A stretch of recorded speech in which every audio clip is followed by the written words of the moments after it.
Maiyegun làwa mọ̀ làmọ̀ tó dòdòdò.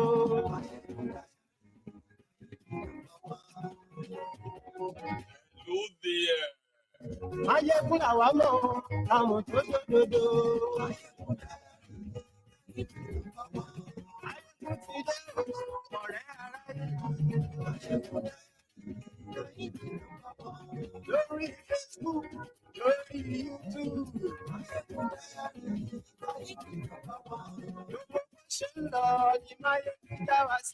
Good afternoon to you, good evening to you, and even good morning to you from wherever you are joining me from. It is Maiyegun live. I know we are starting very late, but I'm just going to get straight to it. So all you have to do is share the broadcast, okay? And if you have the time to sit and engage with the video, great. Most importantly is that if you tune in, you can listen in the background, okay? And I have 2.5 hours to see if we can cover the remaining 40 pages. Yes, 40 pages to end this reading. And we can have conversation around it in the days and weeks and possibly months to come. So I'm just going to go straight into it. So this time around, that the conversation around Biafra, the declaration of the Biafra, as well as the breakup of Nigeria into 12 states, are being announced by both party, Nigeria and the Biafran. So the British parliamentary debates on Biafra, that's what we're going to go into now. Thank you. You can see that I just rushed into it. Anyway, it has to be done. So, as head of the government, Britain had a special interest in preserving the borders of the group's member states. Nigeria was, after all, Britain's creation. Britain had expertly piloted its creation through the various political storms that had threatened its existence, including the North threat to pull out of the nation in the aftermath of the 1953 independence motion crisis. The British Colonial Office had gone further to carefully manage the independence struggle to ensure the succession to power by local leaders of its choosing. With the cooperation of these friendly successors, Britain had been able to exercise continuing influence on key policies and appointments right up to the run-up to the war. Britain had been head of the Nigerian army until February 1965, and another served as Deputy Secretary to Prime Minister Balewa until the time of the January 1966 coup. The fighting started in July 1967. A year later, what it had been predicted would be a quick police operation was now a full-blown bloody war, which was dominating British newspaper headlines. In the House of Commons, the debate on the Biafran War, which took place on 27th August 1968, was reminiscent of the great debate of the 19th century in the same house over the equally emotive issue of abolition.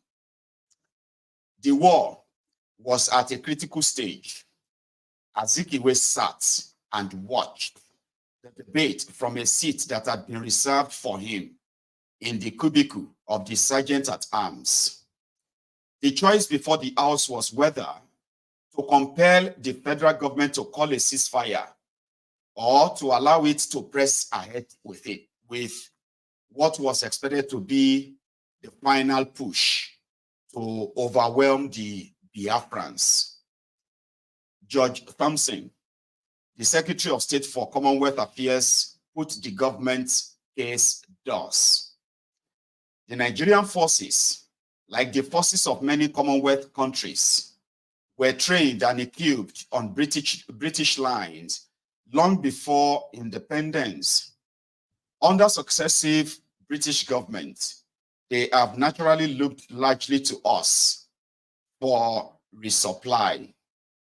When the time came that they most needed supplies, they counted on our willingness to allow them to purchase from the United Kingdom.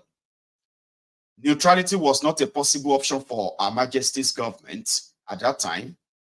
We might have been able to declare ourselves neutral if one independent country was fighting another. But this was not a possible attitude when a Commonwealth country with which we had long and close ties was faced with internal revolt. What would other Commonwealth countries have thought? After all, some other Commonwealth countries face dissident minorities who may be tempted to break up their countries to achieve secession.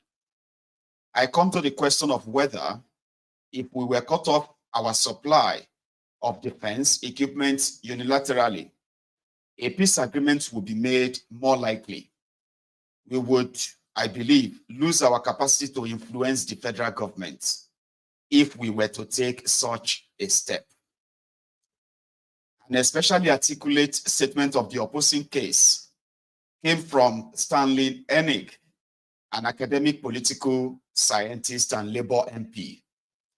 Stanley Enig, I want to put three essential questions.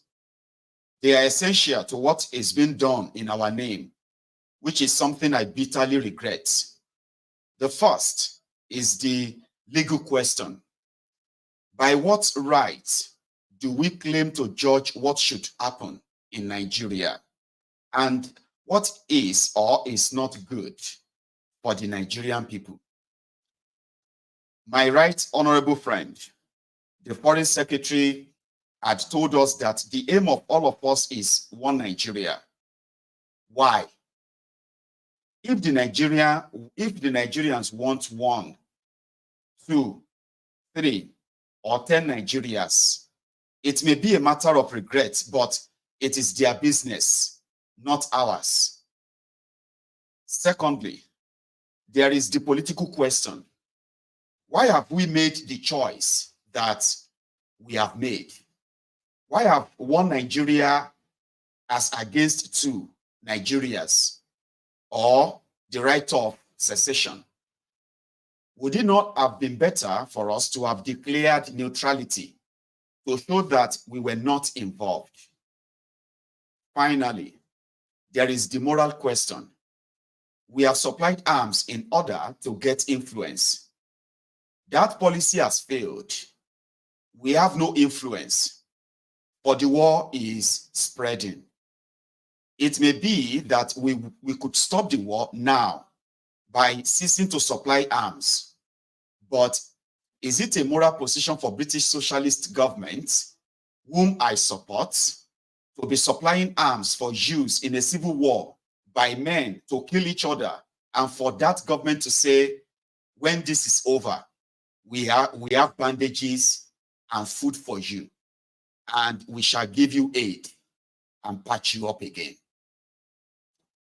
Harold Wilson was in no doubt as to the strength of feeling in the country against his government's decision to supply arms to the federal side.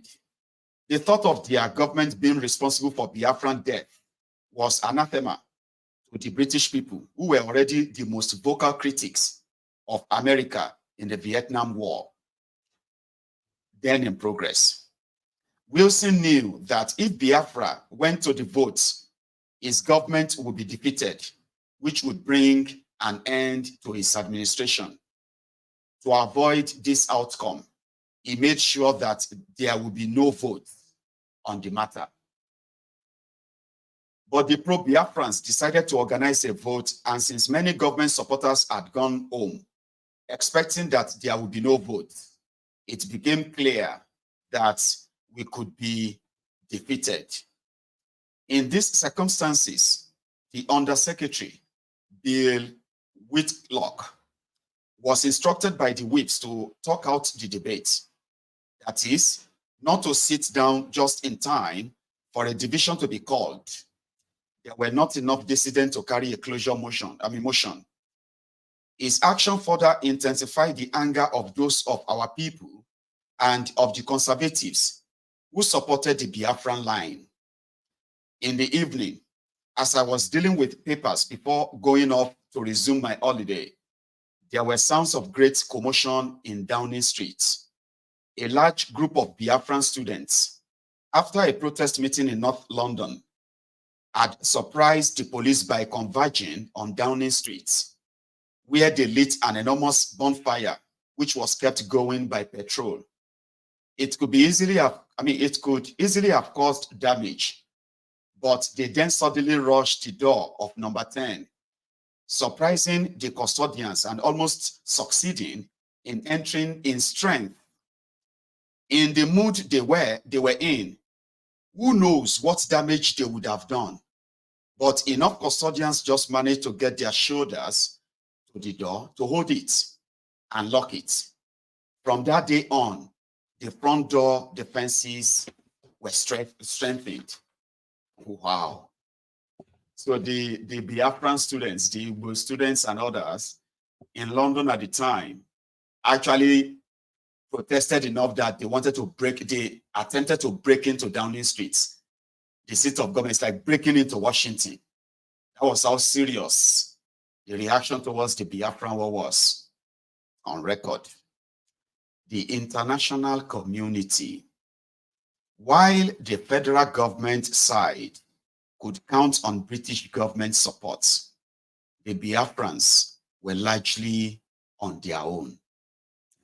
Conflicted between sympathies flown from its own war of independence from the British Empire and its special relationship with Britain, and also his own war in Vietnam, the United States, under President Lyndon Johnson, adopted a position of strict neutrality and imposed an embargo on the supply of arms to both sides. The Soviet Union, which might have been expected to support the Biafrans, took the side of the federal government alongside the British. The decision is to be understood in the context of the USSR's own vulnerability to dissident minorities who might wish to secede. The attempt by a new government in Czechoslovakia to introduce liberal reforms in early 1968 was a secession from the communist order. In all but name, which was crushed by Soviet troops, invaded Czechoslovakia on 20th August 1968, just days before the House of Commons debate on Biafra.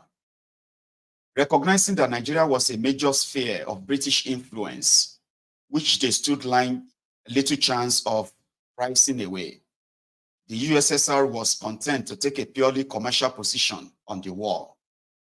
They would supply the federal government with the warplanes and bombs, which the British government had drawn the line against supplying. Any moral credit the British government might have earned for this stand was, however, lost by the interest-free loan which it made available to the federal government to acquire these weapons from the Soviets, and also by the decision to maintain all other war supplies. The only support the Biafrans found was from the French, with Biafra sharing a border with French Cameroon, which itself adjoined French Equatorial Guinea and oil-rich Gabon. The prospect of decoupling the oil-rich region from Nigeria through a low-risk proxy war was attractive to General de Gaulle's France. At the very least, French support for Biafra could be a useful bargaining tool, it stopped short of formally recognizing Biafra as an independent state. Inside Biafra, even after the mass murder of the Igbos in the pogroms, support for secession from Nigeria was far from unanimous amongst Igbos. The Leave camp were not helped by how the people had been forced to consider the secession option in extremis, and a leadership had had no time to develop a considered exit plan. There was, therefore, a strong Remain camp who advocated reconciliation with Nigeria, especially in the early days before the fighting began. The Remainers were bolstered by the several non-Igbo ethnic minorities who found themselves on the Biafran side by reason only of the accident of geography that placed their homelands in the old eastern region. These were the people of areas marked out for special attention back in the Willinkins report, and their position would be heavily emphasized by the Commonwealth Under Secretary William Whitlock in the House of Commons debate. So Whitlock said, "It must be remembered that the pipelines, the oil installations, and the ports of the eastern region are mainly in the non-Igbo tribal areas. Thus, Colonel Ojukwu's concept of a separate state for Biafra could be achieved only by subordinating the wishes and interests of 5 million non-Igbos to those of the 7 million Igbos in the region. If Colonel Ojukwu were to succeed in his aim, he and the Igbos would acquire for themselves a territory rich in agriculture and containing the great oil installations and reserves.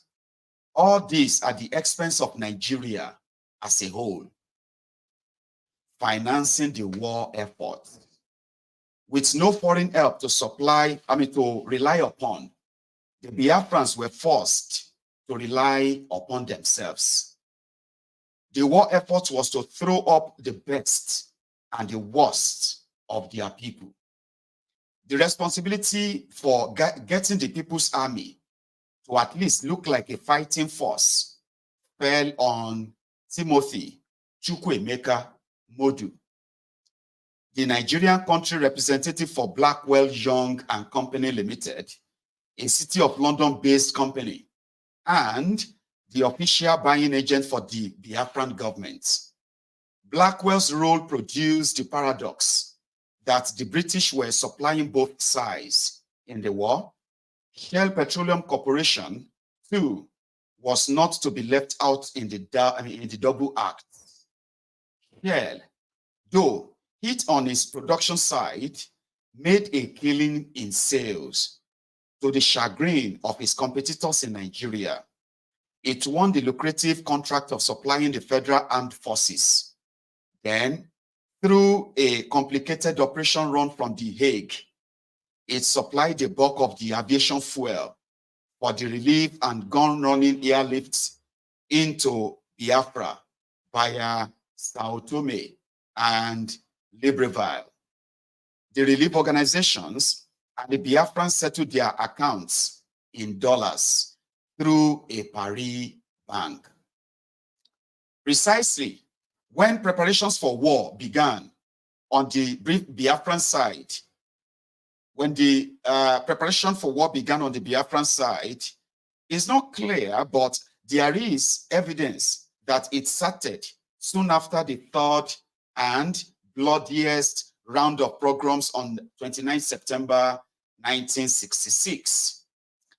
An undated secret letter from Mr. T.C. Modu to Major General Philip F. Young, Chief of Staff, Biafran Army, discussing military ID cards to be produced by BYs in both silver and gold letters, talked in terms of our possible intake of these identity cards to a total number of 30,000 and 30,000 yards of olive green khaki materials.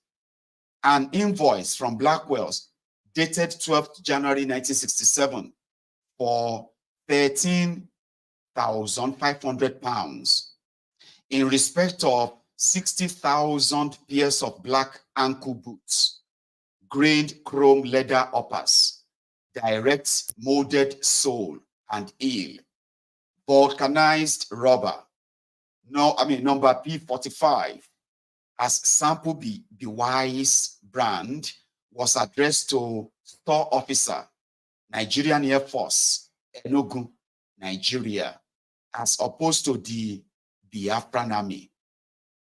Another intrusion to Modu, dated the 21st February 1967, from the Secretary to the Government of Eastern Nigeria, approves the procurement of 3,000 blankets and 6,000 pairs of socks with reinforced heels and toes at prices plus or minus, 30 pounds and, 5 pounds, per pair, respectively, and gives an indication of the sense of imminence of war.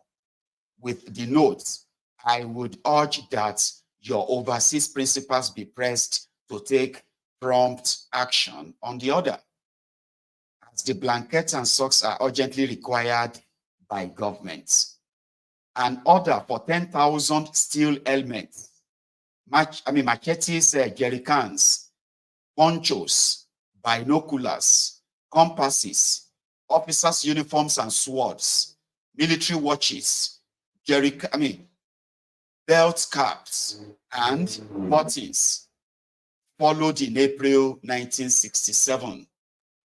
To secure the supply lines to Biafra in the face of a trade embargo now placed against the territory by the federal government, on the 5th of June 1967, Blackwell's issued a new certificate in respect of Modu, now designating him as a sales agent for this company in West Africa rather than Nigeria, stating that it is necessary for him to visit our offices from time to time to discuss and negotiate business.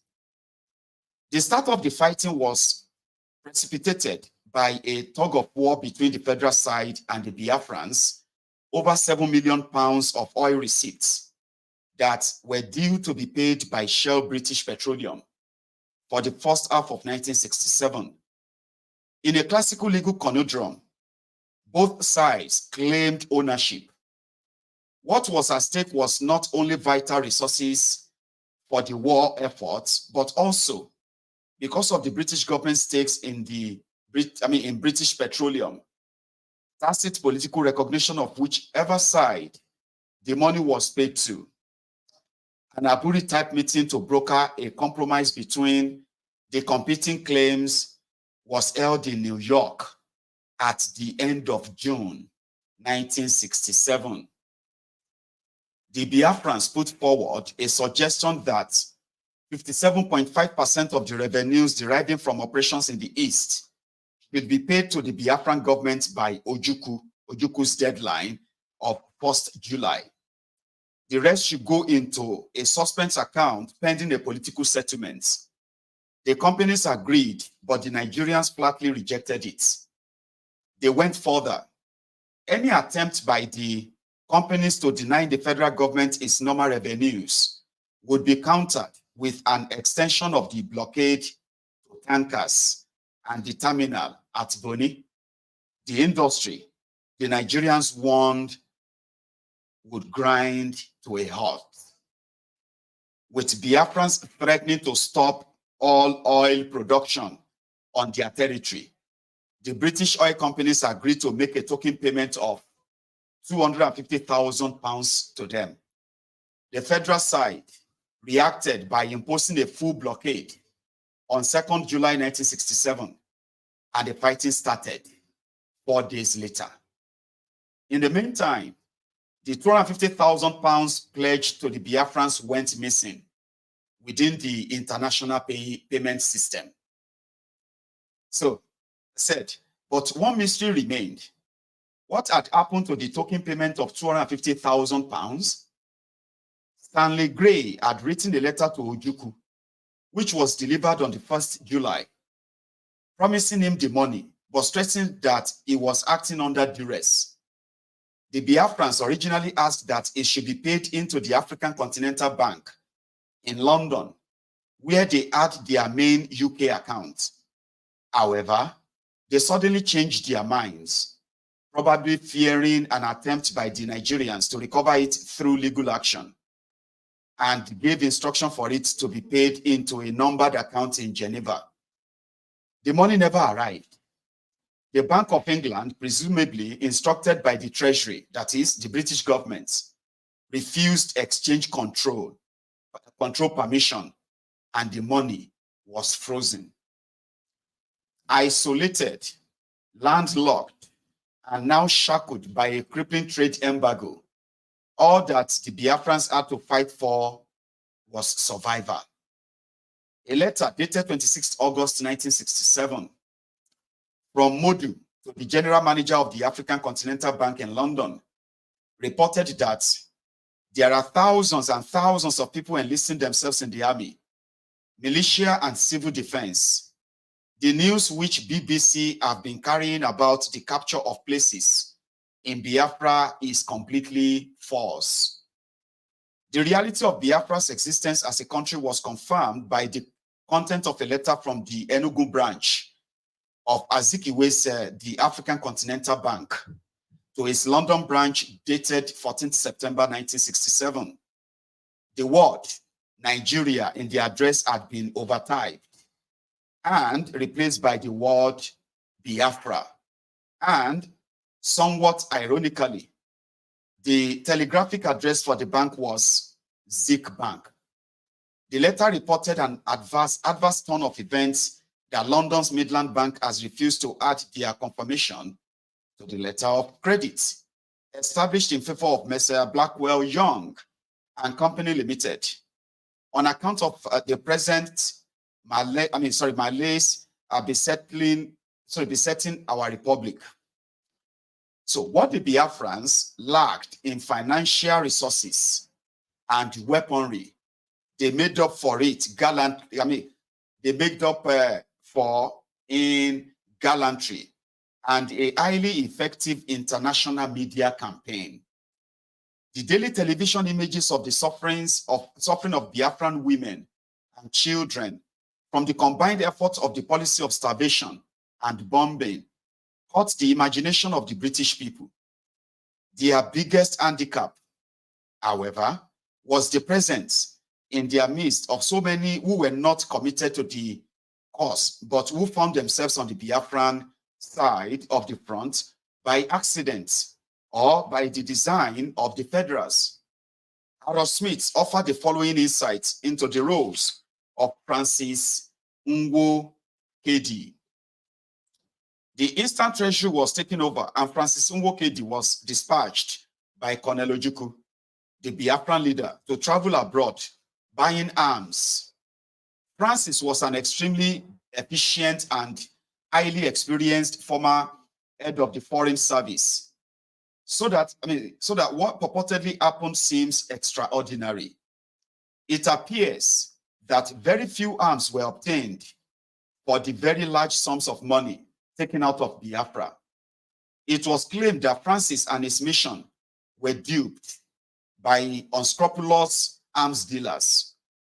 $20 million of foreign exchange were rapidly depleted in dubious deals.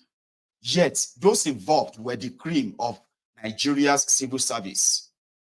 $20 million was an awful lot of duping. The Nigerian government responded by canceling Nwo Kedi's passports and belatedly trying to stop the flow of currency from the East. Francis had once been the dutiful advisor to the British, and then after independence, to the British-backed northern rulers of Nigeria.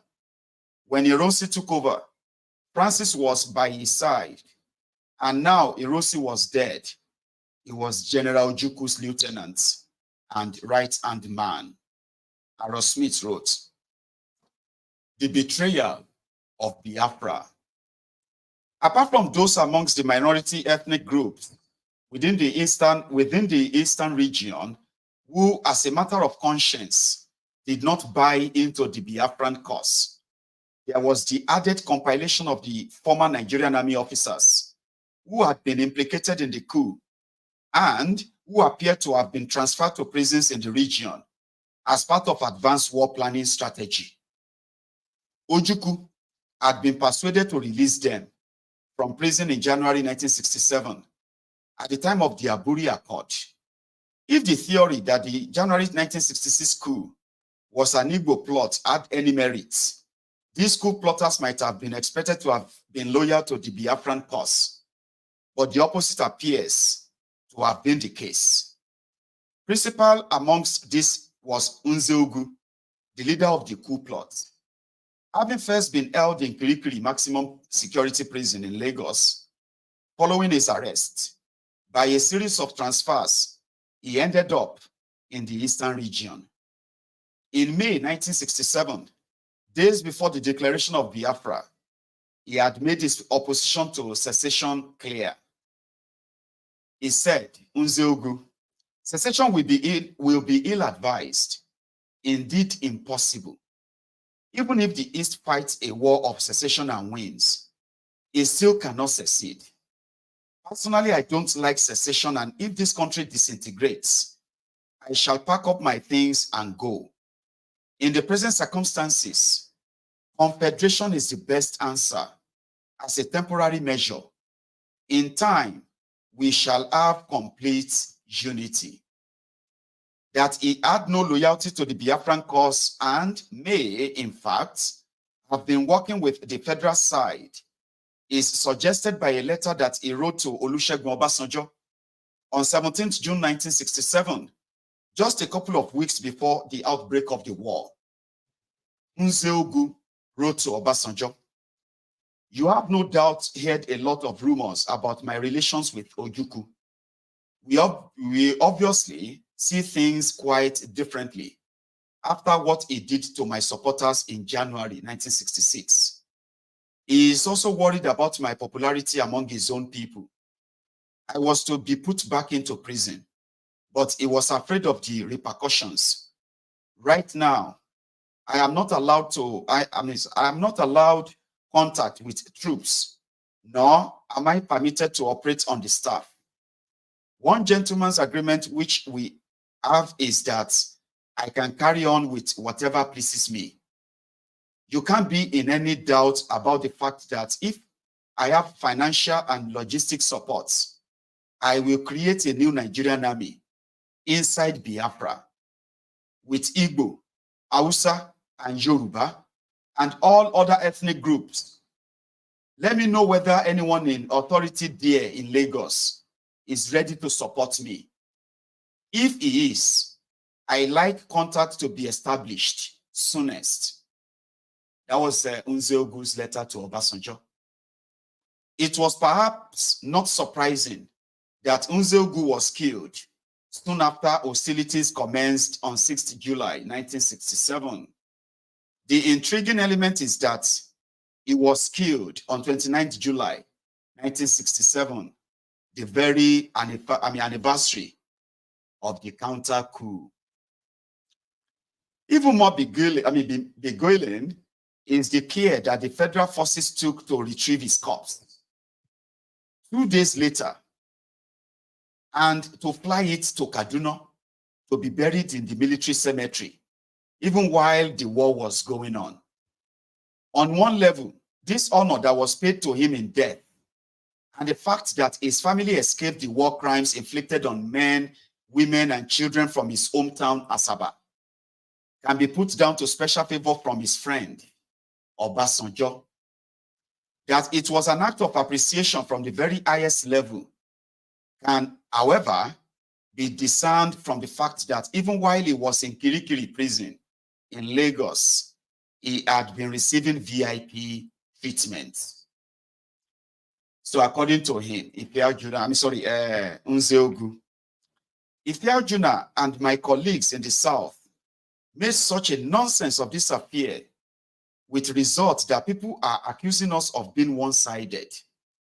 the so-called loyalist troops under the influence of the Supreme Commander, egged on by certain tribalists, encouraged private soldiers and NCOs to cane and maltreat some of these officers and men now in Kirikiri, whilst they were under detention in the Federal Guard and in 2nd Battalion. They were beaten with kobokos daily, starved, and forced to drink urine at gunpoint. Ngobosi nearly had his eyes poked out with a rifle muzzle. And Oyewole, who is still admitted in the military hospital, had his forehead and nose smashed to bits with a rifle in the presence of Ekanem, Captain Iwe, Major Ali, and a few other loyalist officers. If you see the men here in prison, you will be sorry for them. Koboko and bayonet wounds all over the face and body. It is terrible. In fairness to them, loyalists, they were probably acting so in order to please some faction of the army that felt the human loss. But that is not how to soldier. We get VIP treatments in the prison, and all the warders and prisoners respect me as head of the revolutionary group. That was Unzeogu. The special treatment accorded to Unzeogu is curious because it was he who had murdered the revered northern leader, Ahmadu Bello. It is also the more curious that it is said that he received a full military burial in Kaduna, the political capital of the north, with a 21-gun salute. Victor Adebukola Banjo was another former officer in the Nigerian army who was also a firm believer in one Nigeria, who found himself in prison on the Biafran side of the front until he was released by Ojukwu in January 1967. He had been named and jailed by Ironsi regime as having been one of the coup plotters, although there is reason to doubt the truth of this. No one has been able to say exactly how Victor Banjo became involved with the January Revolution for him to be detained by Ironsi. But Victor Banjo became the only colonel in the Nigerian army detained for a major coup, a thing he had absolutely no knowledge of. In fact, Banjo was so opposed to the January Revolution and revolutionaries alike that he even called and threatened the Unzeogu group at Kaduna soon after Ironsi took over Lagos. He too was killed not long after hostilities commenced. His real offense appears to have been that as a graduate in mechanical engineering, he was one of the new generation of educated officers who the army regarded with suspicion. While those who had been implicated in the coup, but who were not committed to Biafra, remained in the eastern region up until the outbreak of the war. In January 1967, requires explanation that Ojukwu appointed Unzeogu to take charge of the Nsukka front when he was known to be loyal to the ideal of one Nigeria also requires explanation. In the case of Victor Banjo, he is said to have ended up joining the Biafran Liberation Army, which Ojukwu set up to liberate the western region from northern occupation, only after General Gowon had rebuffed his appeal for release. After Gowon was installed in power from August 1966, Lieutenant Colonel Banjo made several overtures to him for his release. Gowon refused to release him, even though he, Gowon, knew perfectly well that Banjo had not played any part in the coup. The only condition he gave Banjo was the latter could be transferred back to a prison in Lagos. Banjo did not accept the offer. The Biafran Liberation Army's mission of taking the battle into the western region would have been ambitious in normal circumstances given the distances and the logistical challenges. With the Biafrans already facing extreme challenges in defending their own enclave, the move is difficult to comprehend. Ojuku's appointment of Banjo as head of the Biafran Liberation Army to lead the Biafran counter-attack against the Nigerians also does not sit well with the claim that the Igbos had already been betrayed by the Yoruba leader, Awolowo, into declaring secession. In this climate in which truth was hard to separate from fiction, it should come as no surprise that Victor Banjo's fate was to be accused and tried with Emmanuel Ifeajuna and two others, Major Philip Alale and Sam Agbam, for treason against Biafra.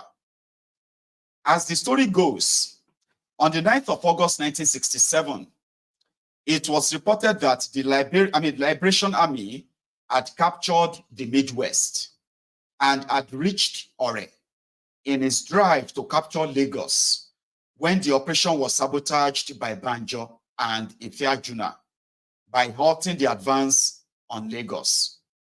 It was said that the decision was made as part of a plot to overthrow Ojukwu and end the war through reconciliation with Nigeria.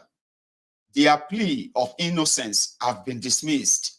After a trial, they were executed on Ojukwu's order on the 25th September.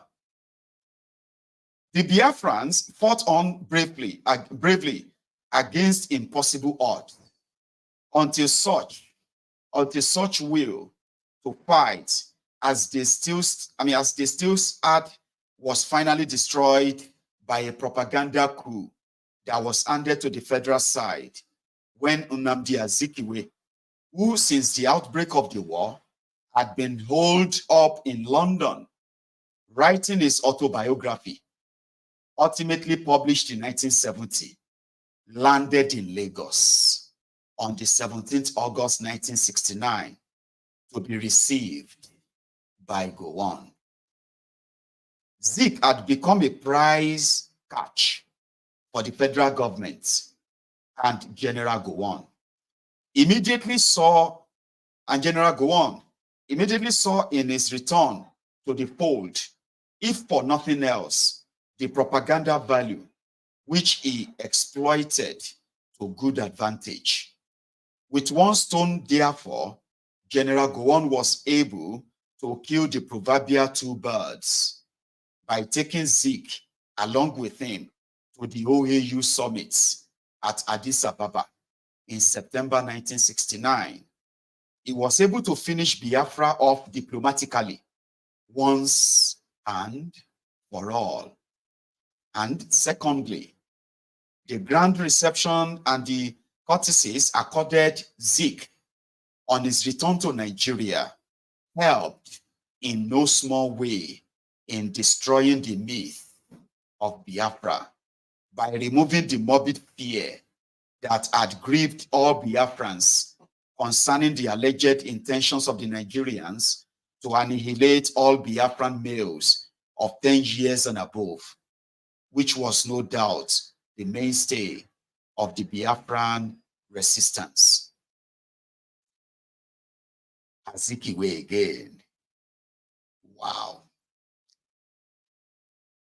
Just as he had abandoned the radical Zik movement, who had drawn their inspiration from his speeches when the group was outlawed in April 1950, so again Azikiwe, who had been responsible for igniting Igbo nationalism, abandoned those whom he had inspired in their hour of need.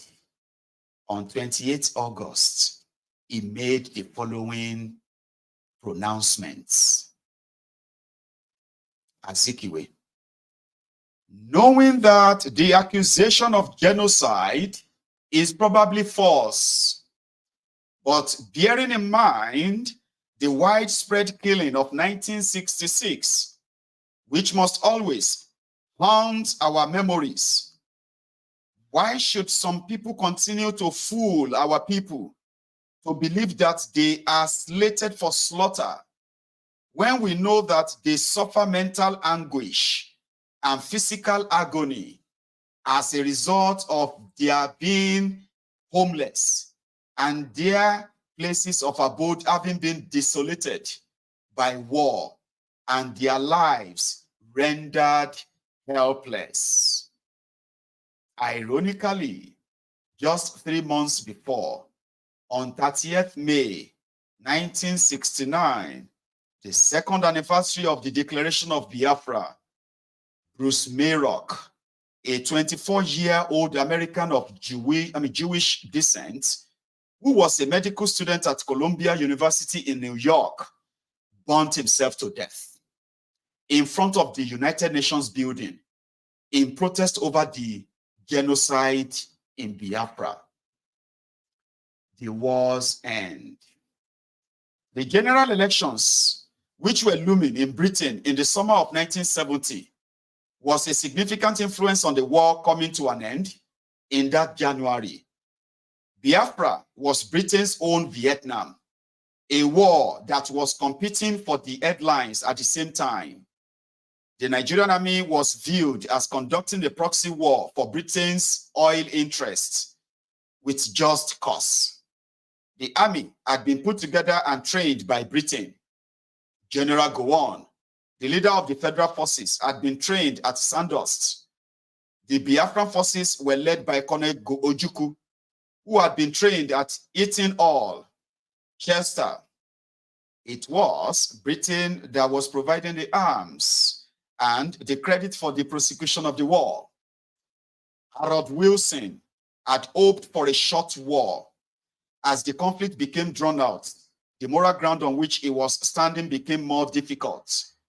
He needed a quick end to the war, but the end had to be on terms of Biafran acceptance of the principle of a united Nigeria, that is, Biafran surrender. A quick victory meant a resort to more desperate measures, including area bombardment of the Biafrans by hired Egyptian pilots.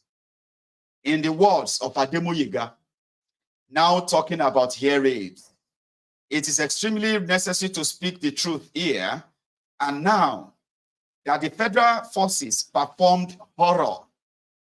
These raids, even as perceived from behind bars, were indiscriminate in their choice of victims.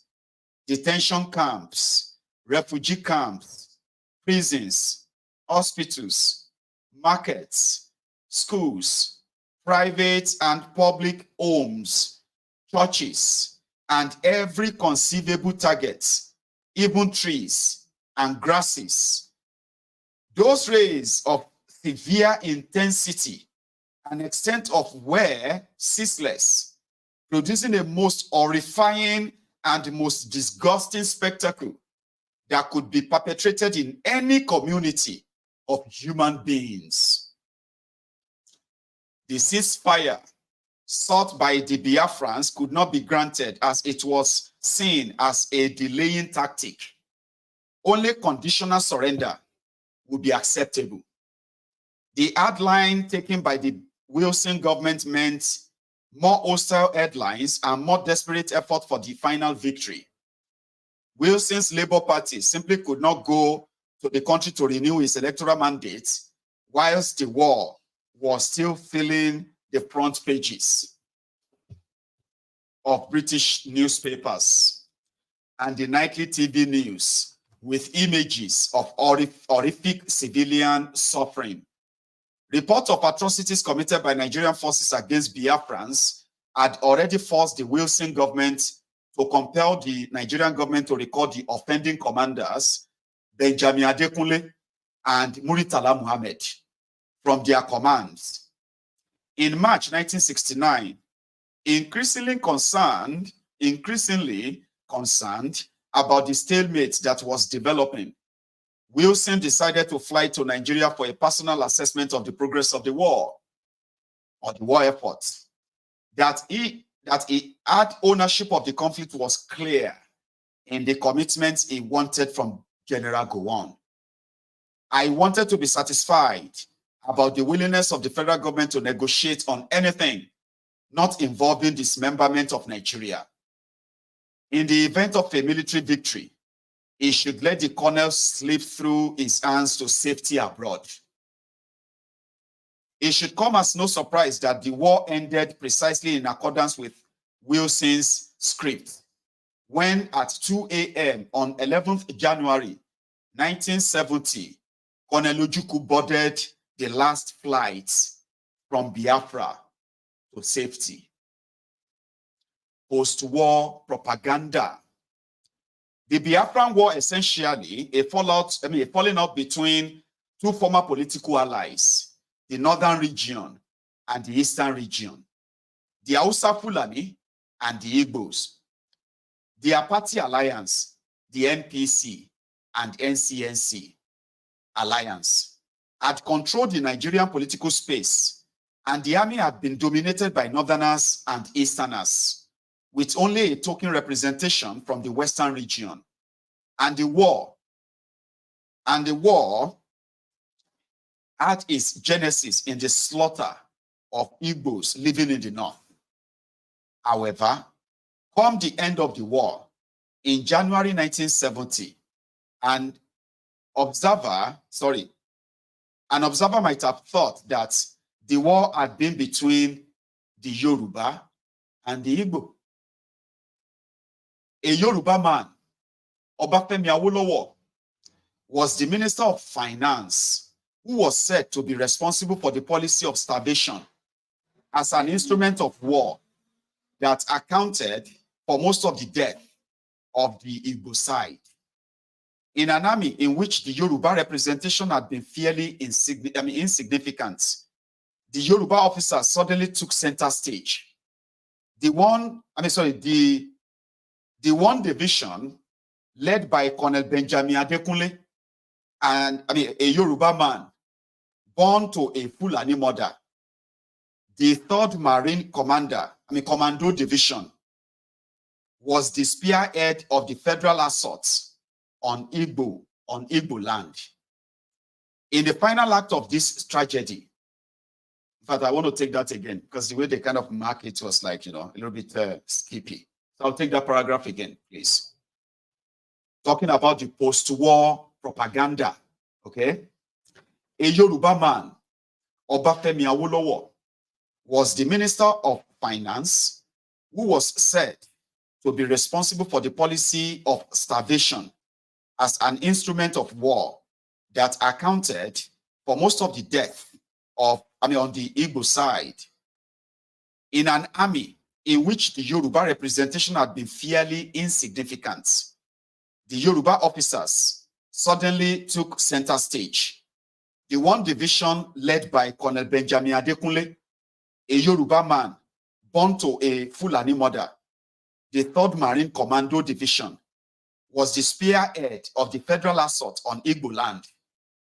In the final act of this tragedy, it was the same Marine Commando Division, by now under the command of another Yoruba officer, Colonel Olusegun Obasanjo, that carried out Operation Finishing Touch, the January 1970 final assault on the Biafrans.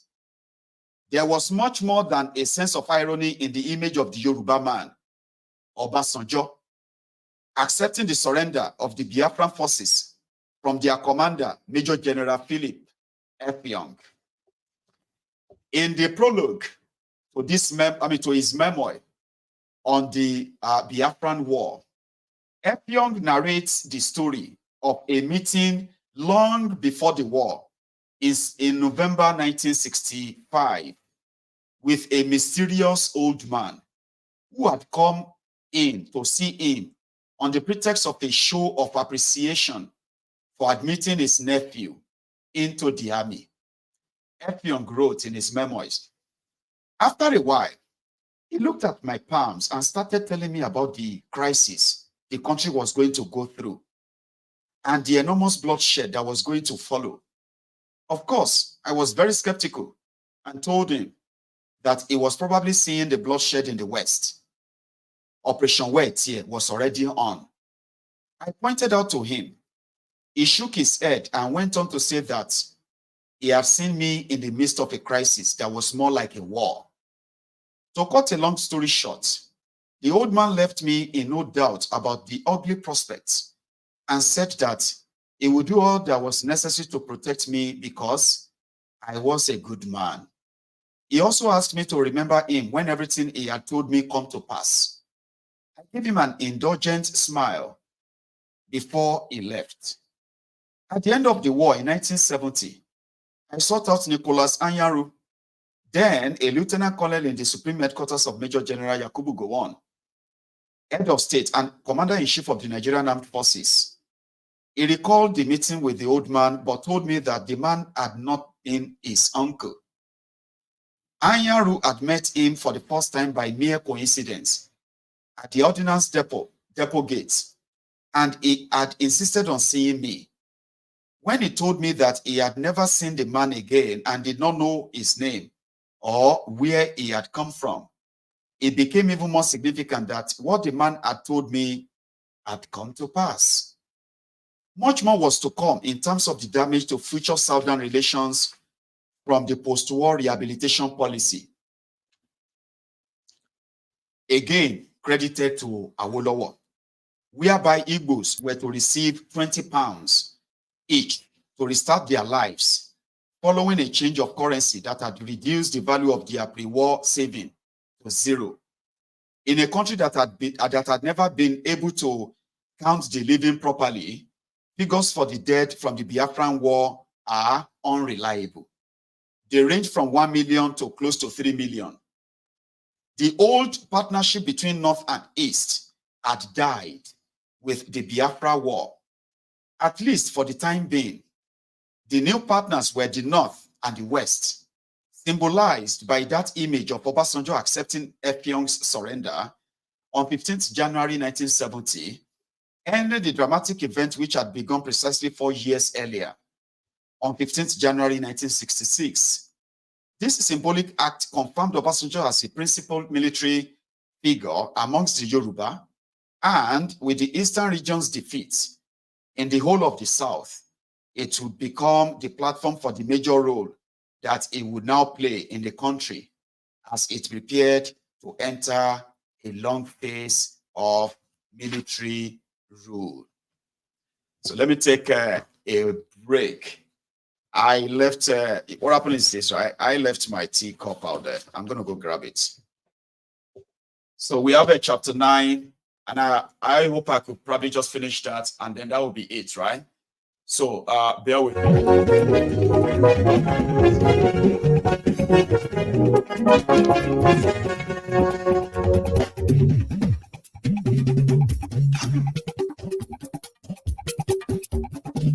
Maiyegun làwa mọ̀ làmọ̀ tó lódodo.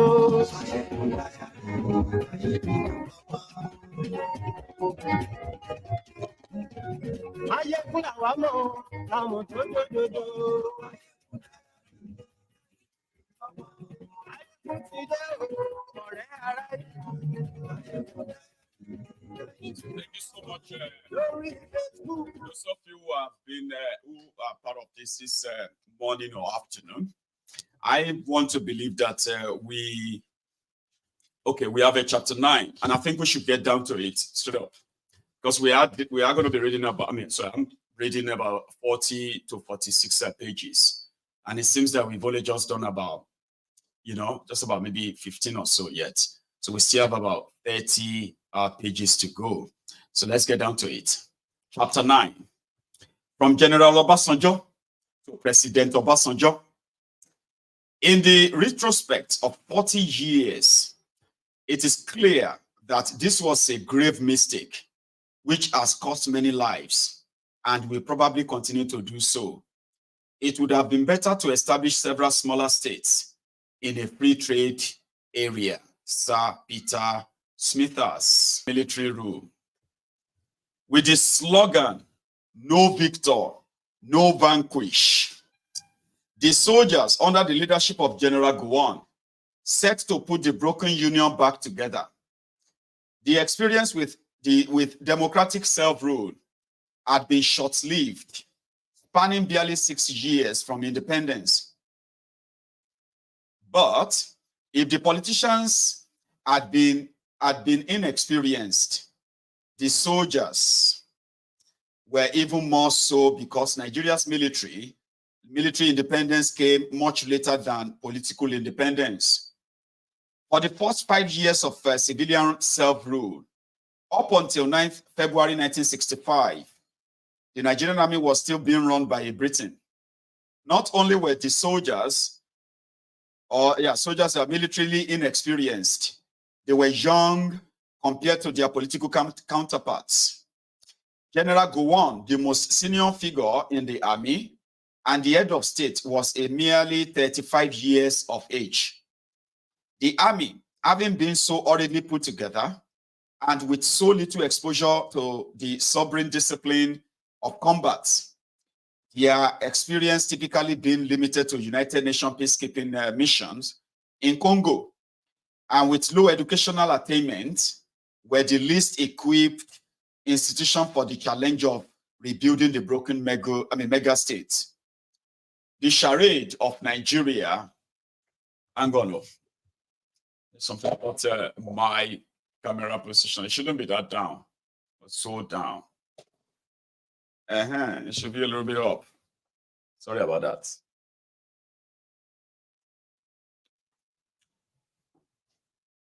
Yeah, it should be properly up. Try it this way. So let's continue. The charade of Nigeria as a nation, having been so brutally exposed by the bloodletting of pogroms and by the Biafra War, the only bonding agent that remained with which to build some sense of common purpose was the opportunity of financial patronage, that is, corruption. The oil boom of the 1970s came just in time to restore hope in the waning Nigerian projects. The trigger for the boom was a new round in the Arab-Israeli wars in 1973, with Syria and Egypt receiving weapons supply from the Soviet Union. The USA moved to supply weapons to Israel. The war quickly turned into a global economic war when, on the 17th October 1973, the Organization of Arab Oil Exporting Countries, OPEC, imposed an oil embargo against the US and several other industrialized countries. By the time the embargo was finally lifted in March 1974, world oil prices had quadrupled from $3 a barrel to $12 a barrel. This suddenly transformed Nigeria into an oil-rich state. With the Biafran War over and infrastructure needing to be rebuilt, the country's newfound oil wealth first masked, before then exposing the limited competence of the young soldier rulers.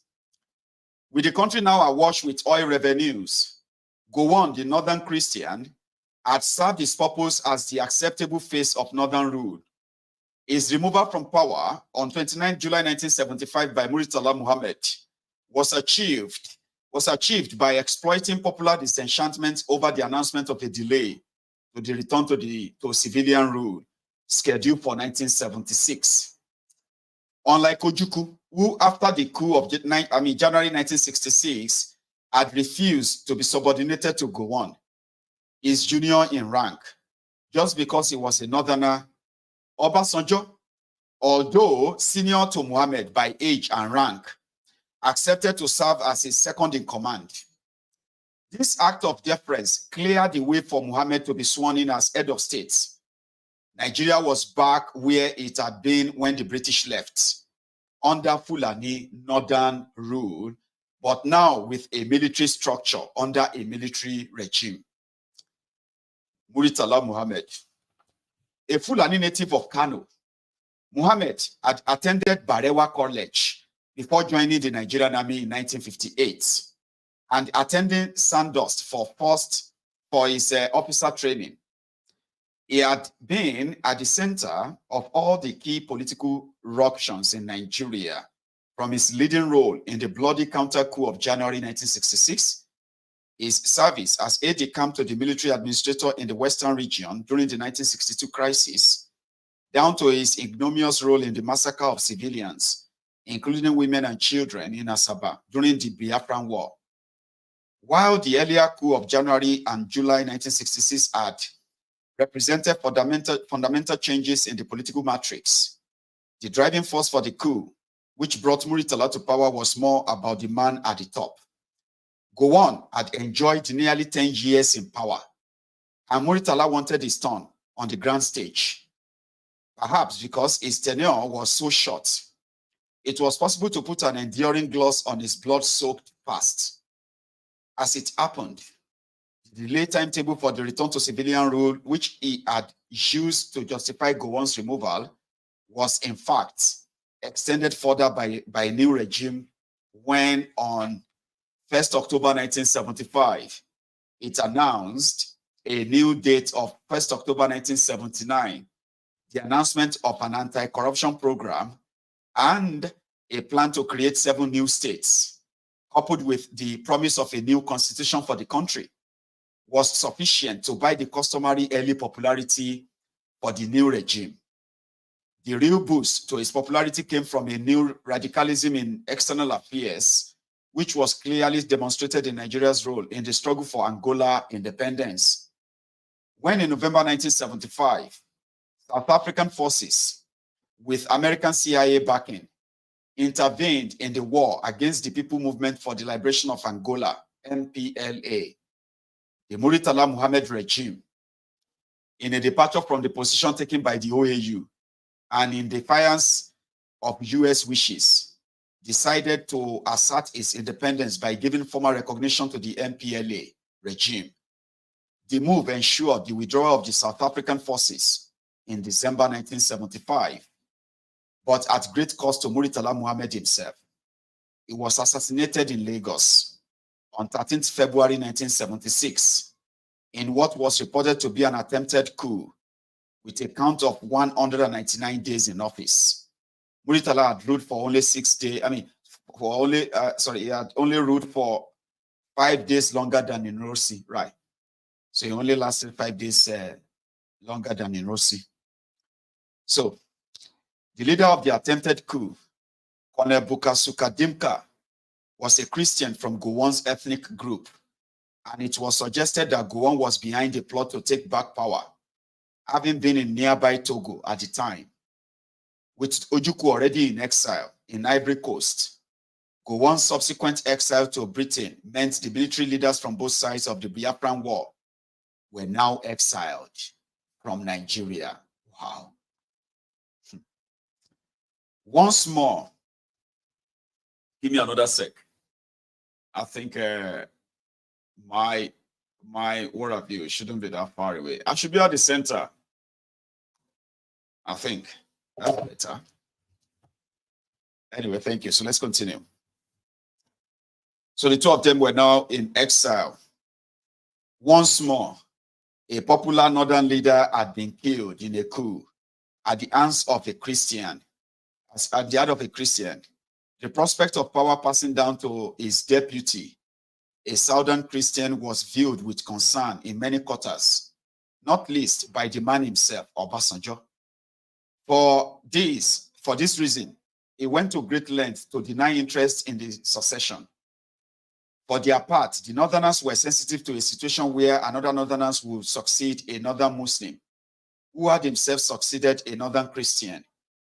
Thus, despite his protests, everything pointed to Obasanjo, the Southern Christian, as the man for the job. Olusegun Obasanjo now. Obasanjo's Owu people were one of the Yoruba tribes that were once militarily powerful before they were conquered in the Yoruba Civil War of the mid-19th century. Power had subsequently shifted to their neighbors, the Egba. Born to a man who, having failed as a farmer, then failed as a father by abandoning his young family while Obasanjo was in his teens, the young Obasanjo found refuge from poverty in the colonial army in Nigeria. Plain good fortune does not adequately explain Obasanjo's career. A better explanation can be found in the meaning of his rather uncommon Yoruba surname, Obasanjo. This, the ruler rewards the faithful servants. He had joined the army in 1958 as an officer cadet at the age of 21, alongside Benjamin Adekunle, just as the army was embarking upon its Nigerianization drive, and attended months in Aldershot. Unlike Adekunle, he failed to win selection for further training at Sandhurst. However, it was to be a recurring theme of Obasanjo's life to ultimately trump his betters in the power game, in the process often reaping from ground which they had ploughed. Thus, while it was Adekunle who had the command of the 3rd Marine Commando Division that had spearheaded the federal assault on Igbo land in the Biafran War, it was Obasanjo who, in May 1969, was appointed to replace him to carry out Operation Finishing Touch to end the war and receive the laurels of the Biafran surrender. Similarly, while the academically brilliant Awolowo made 3 unsuccessful bids to become president of Nigeria, Obasanjo, who never went to university, who ruled the country 3 times in all. Also, while it was Moshood Abiola who would later make the breakthrough to win a presidential election, it was Obasanjo who would harvest the mandate. Although there had been officers from the South who were more senior in rank than Obasanjo, Muritala Muhammad had retired all of them, supposedly in a purge of possible threats to his regime. In this way, Obasanjo became the most senior officer from the South when he was appointed Chief of Staff, Army Headquarters.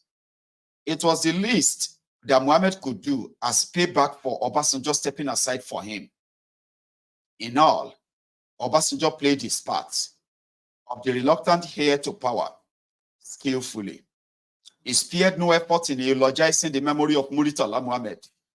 The Lagos International Airport in Ikeja was named after him, and he adhered faithfully to Muhammad's policies and programs. So much so that under Obasanjo's rule, the North achieved several key strategic objectives. The land ownership rules prevailing in the North were extended to the South by the Land Use Decree, which was passed into law in 1978. The decree had the effect of vesting the ownership of all land and mineral resources contained within the land in the states.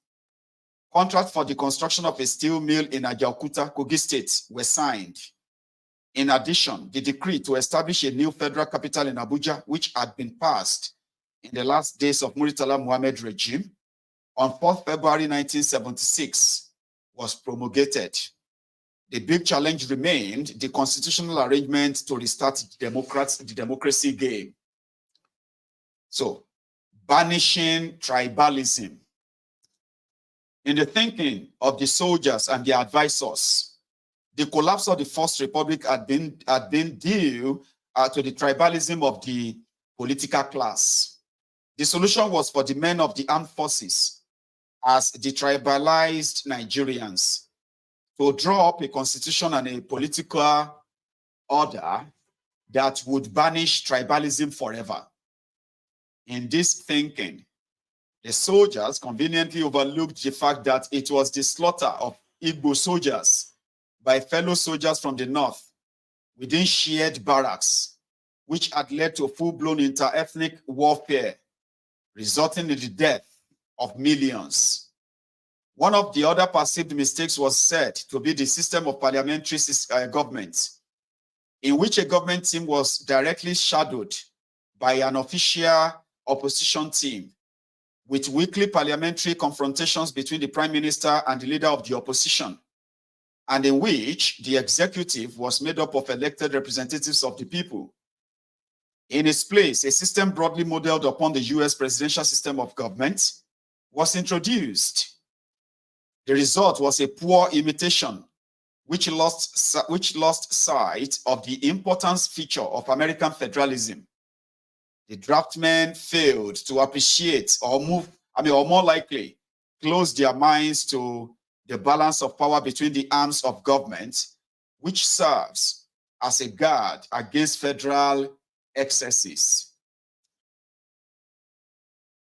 Right.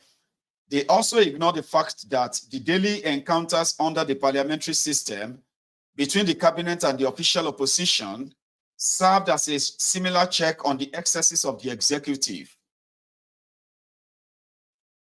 This blind spot meant that the presidential system, which the Obasanjo regime introduced, bore a close resemblance to military and colonial rule, with the only difference being the requirement for the president to renew his mandate every 4 years. A system of governance providing for such limited accountability paved the way for the reign of corruption. The Constitution Drafting Committee came up with several prescriptions towards the abolition of tribalism. There was the National Youth Service Corps, under which young graduates were required to spend a year following their graduation working in a part of the country other than their state of origin. The thinking was that by emulating the practice within the armed forces, wherein soldiers were posted to serve in different parts of the country, this would make civilians detribalized like the soldiers. Also, there was the principle of federal character, under which public bodies were required to observe a policy of equal representation between the ethnic groups in appointments. Biafra had been possible because there was a strong Igbo identity. It failed because not all the eastern region were Igbos. In the aftermath of the Biafran defeat and surrender, the Obasanjo regime could be confident that the threat to the One Nigeria project from the east had been dealt with. The concern now to neutralize any threat from the western region, which had always been the most homogeneous of the three regions, and following the carve-out of the Midwest states, it was now more than ever before made up of a single ethnic group, the Yorubas. The Obasanjo regime resolved to break up the western region by creating new states to facilitate the emergence of new loyalties. As a result, what had been Western state was split into Ondo, Ogun, and Oyo states, with Lagos having already been carved out as a separate state from the old Western region. Significant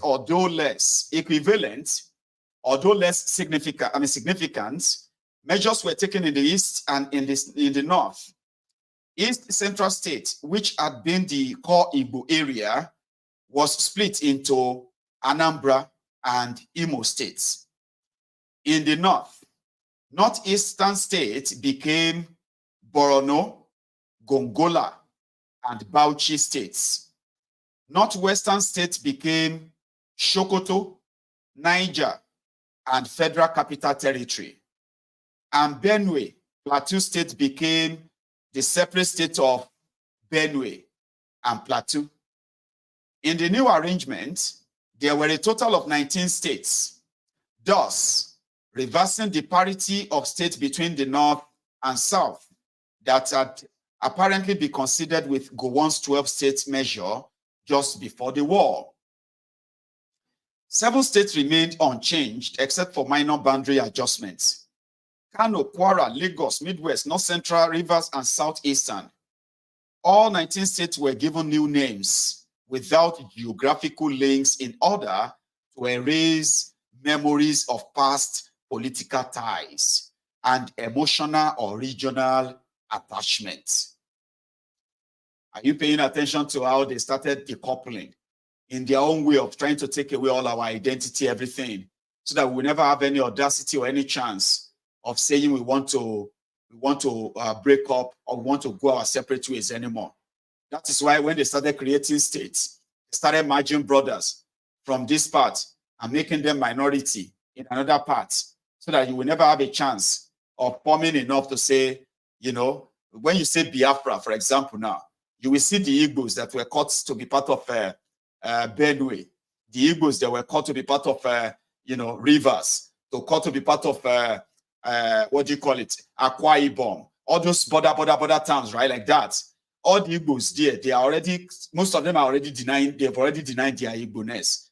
that they are not Igbos. So it's been over 50 years now after the war, so that you understand how social conditioning or programming works. Over 50 years. So when they started creating all these states, they started cutting the Yorubas in Kogi. They call them to Kogi, and they call them North Central. So you will see the Yorubas in Kogi, they will tell you they are not part of the Oduduwa nation, because to them, they are Northerners. So all of this were done systematically to prevent and possibly avoid any chance that any of us, any major ethnic group, will likely come together and say they want to live again. Obasanjo led that charge this time around. The one that lasted to this long is Obasanjo's creation. Far from all that happened before the war and all of that too. This current one is Obasanjo's creation. So that you will see the Yorubas who are also caught up into Kwara. They will tell you, no, we are not part of Yoruba nation. No. We are Nigeria. We don't trust the rest of Yorubas.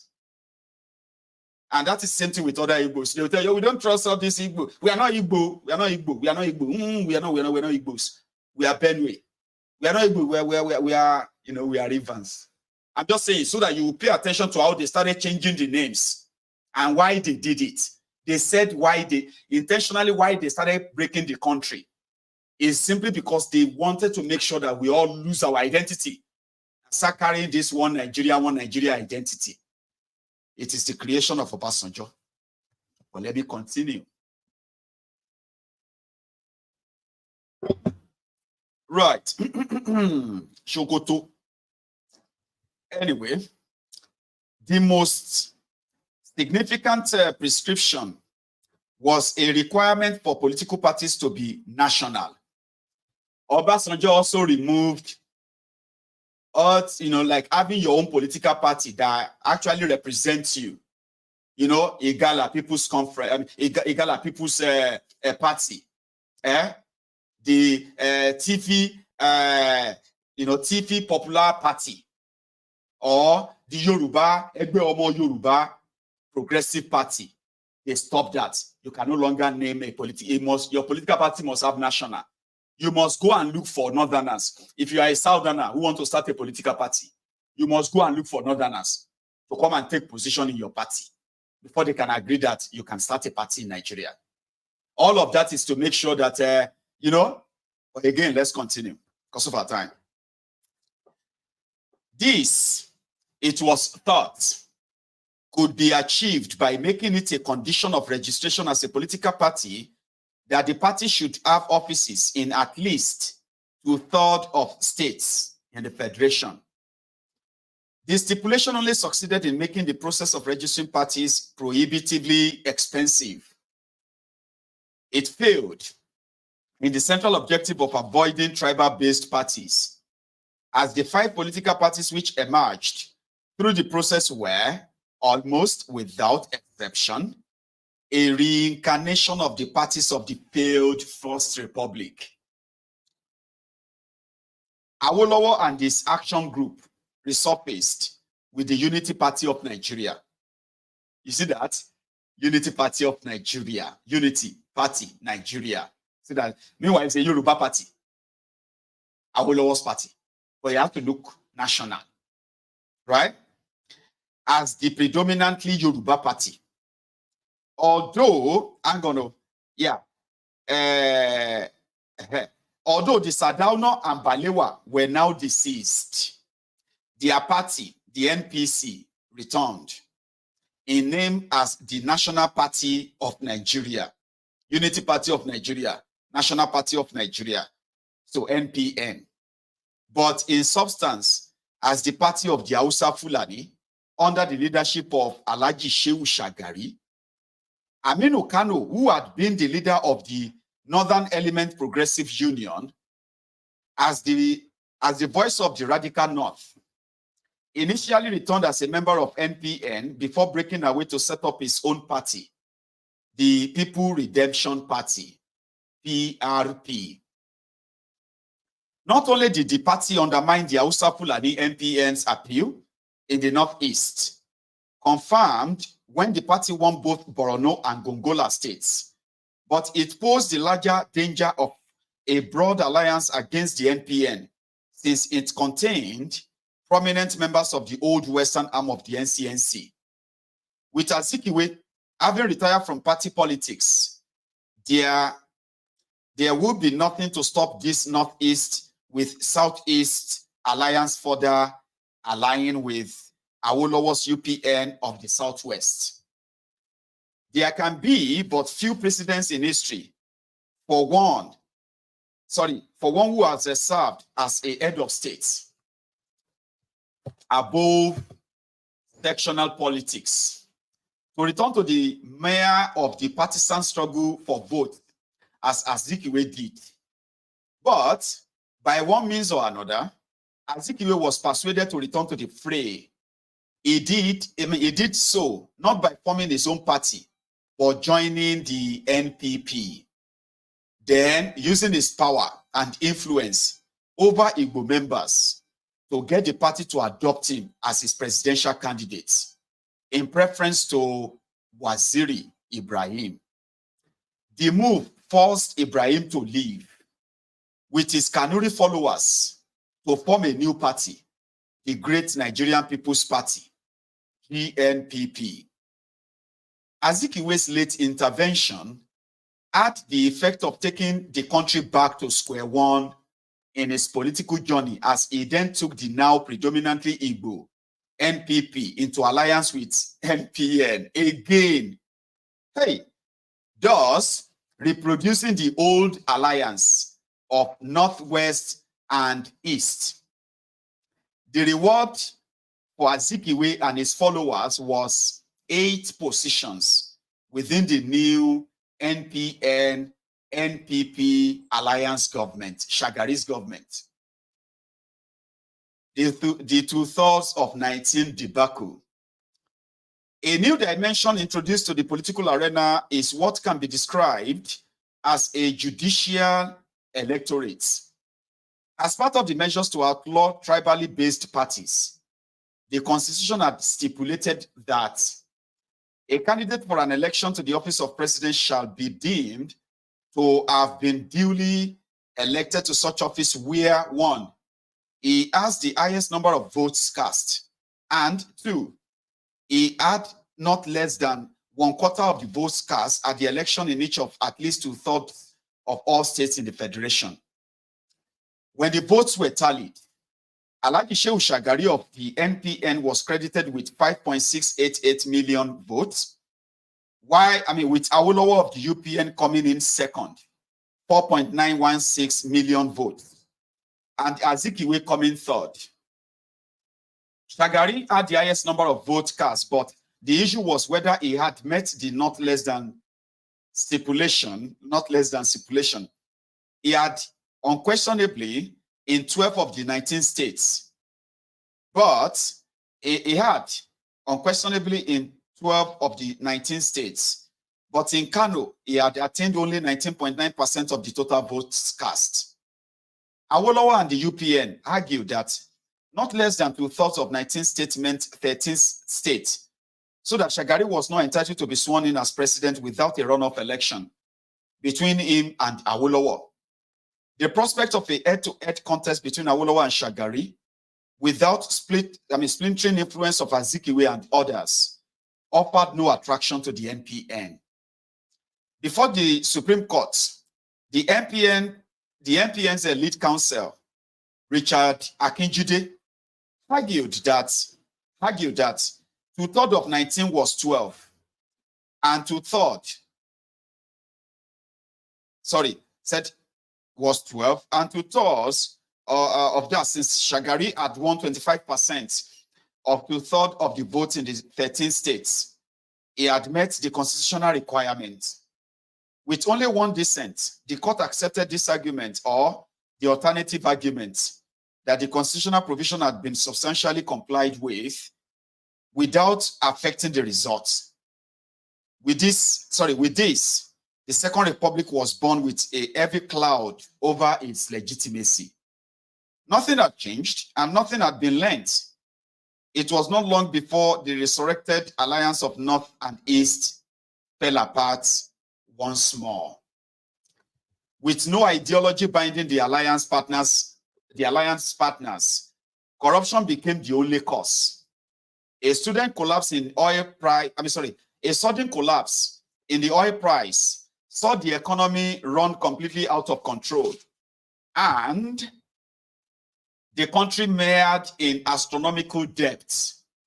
Given the desperate state of the economy, exceptional measures were going to be required to return the failed alliance to power.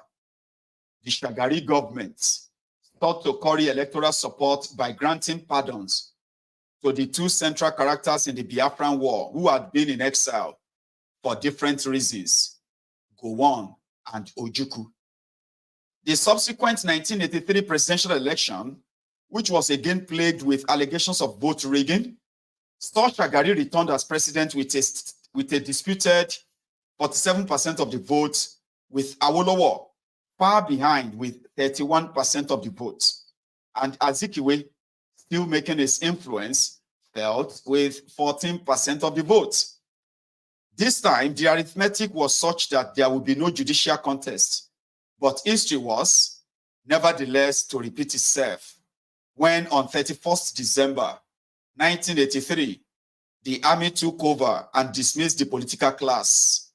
The Second Republic had run aground even more quickly than the first, despite all the political reforms introduced by the soldiers. And that was when the Bokwari comes in.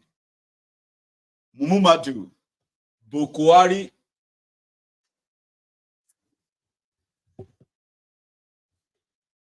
Daura, the town where Muhammadu Buhari was born, is to the Hausa people as Ife is to the Yoruba people. In that it was the spiritual home of the Hausa people before the Fulani take over. Wow. Wow. So Daura is like Ile-Ife. When you say Ife is the source for the Yorubas, Daura is meant to be the source for the Hausas, but the Fulani took it over. And Omo Baba Onipepeye, Bokwari, was born there as Fulani. But let's continue. Buhari was the last of his father's 23 children. His father, having died when he was a mere 4 years of age, it was almost inevitable that he would join the army in the footsteps of his ancestors, who played a frontline role in expanding the Fulani Empire. Muhammadu's maternal grandfather, Sarkin Dogarai, was the head of the Daura infantry and the police chief. His maternal great-grandfather, Kauri Daura Lawal, was the head of the armed forces during the period of the ferocious battles between the Hausas and the Fulanis for dominance in Daura in the early 1800s. Buhari's great-grandfather, Adamu, was the son of a Kuran Kukawa, who was the head of the army during the fierce battles with the Rabbe of the old Borno Empire. Buhari joined the army in 1962, like his contemporaries. His own active military service before Biafra was limited to participation in the United Nations peacekeeping force in Congo. In August 1975, he was appointed the military governor of Borno by the new Muritala Muhammad regime before serving as Federal Commissioner of Petroleum and Energy in 1976, the beginning of a long and close intimacy with Nigeria's oil and gas sector. He first came to public prominence as the commander of the Armored Brigade, which in April 1983 reportedly drove out Shadian forces who had invaded Nigerian territory. In December of the same year, he took power in a military coup that toppled the Shagari administration. the war against indiscipline. Where the Obasanjo regime had put Nigeria's problem down to tribalism, the cure for which was supposed to have been lessons in detribalization from the soldiers, Buhari now put the problem down to the indiscipline of the people and the press and the corruption of the politicians. Buhari had justified the coup with a military equivalent of jihad speech. While corruption and indiscipline have been associated with our state of underdevelopment, these two evils in our body politic have attained unprecedented height in the past few years. The corrupt, inept, and insensitive leadership in the last 4 years has been the source of immorality and impropriety in our society. That was Buhari. The cure, thank you. The cure was to be further instruction from the soldiers. And so it decided upon a program of enforced discipline for the people through a crash training course. At the same time, he sought to banish corruption by arresting and imprisoning the corrupt politicians for exemplarily long terms. His deputy, Major General Tunde Abdulbaki Ideagbon, a native of Ilorin, Kwara State, was the public face of the administration who led the war against indiscipline that the administration launched against the people. The key objectives of the war were to instill into Nigerians the culture of queuing, work ethics, punctuality, nationalism and patriotism, abolition of corruption and environmental sanitation. Buhari missed out on the opportunity to leave the country a constitutional legacy of his own because on 27th August 1985, he was overthrown in a bloodless coup by General Ibrahim Babangida. However, it will soon become clear that the fundamental problem was the indiscipline and corruption of the soldiers themselves. Ibrahim Babangida, the Nigerian who has had the most enduring influence on the political landscape of Nigeria, was general of the Gbagi ethnic group in central Nigeria. He had been orphaned in 1955 at the age of 14. The common with many other orphaned youths, he found a ready career in the army. And so he enrolled at the Nigerian Military Training College in December 1962, before going on to the Indian Military Academy. His first war experience was Biafra. Having, along with his colleague, Sonny Abacha, been at the heart of previous coup that had brought two Fulanis, Muritala Muhammad and Buhari, to power. This time, Babangida was resolved to enjoy the experience himself. Perhaps the only thing Babangida understood well about governance was the art of courting popularity and keeping enemies on edge. Thus, the coup to change the Northern Guard was time to play upon the unpopularity of the Buhari regime in the midst of the economic gloom that had taken hold of the country. It was quickly followed up with a demonstration of the utmost ruthlessness. Major General Mama Vasta, a native of Nupe, was a cultured soldier, an author of several books and a poet. More significantly, he was a close friend of Babangida, having been the best man at his wedding. On 23rd December 1985, the Babangida regime had Vasta arrested on suspicion of plotting a coup. He, along with several of his co-accused, was then executed after a military trial.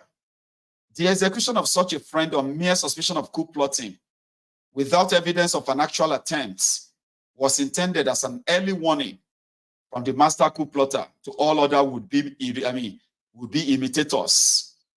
Indeed, it has been said that of the 117 people executed for coup plotting in Nigeria's history, 78 were executed by Babangida regime. A new phenomenon emerged in the politics in Nigeria when in October 1986, Dele Ogun, the editor-in-chief of the popular political magazine Newswatch, was killed in his home by a parcel bomb.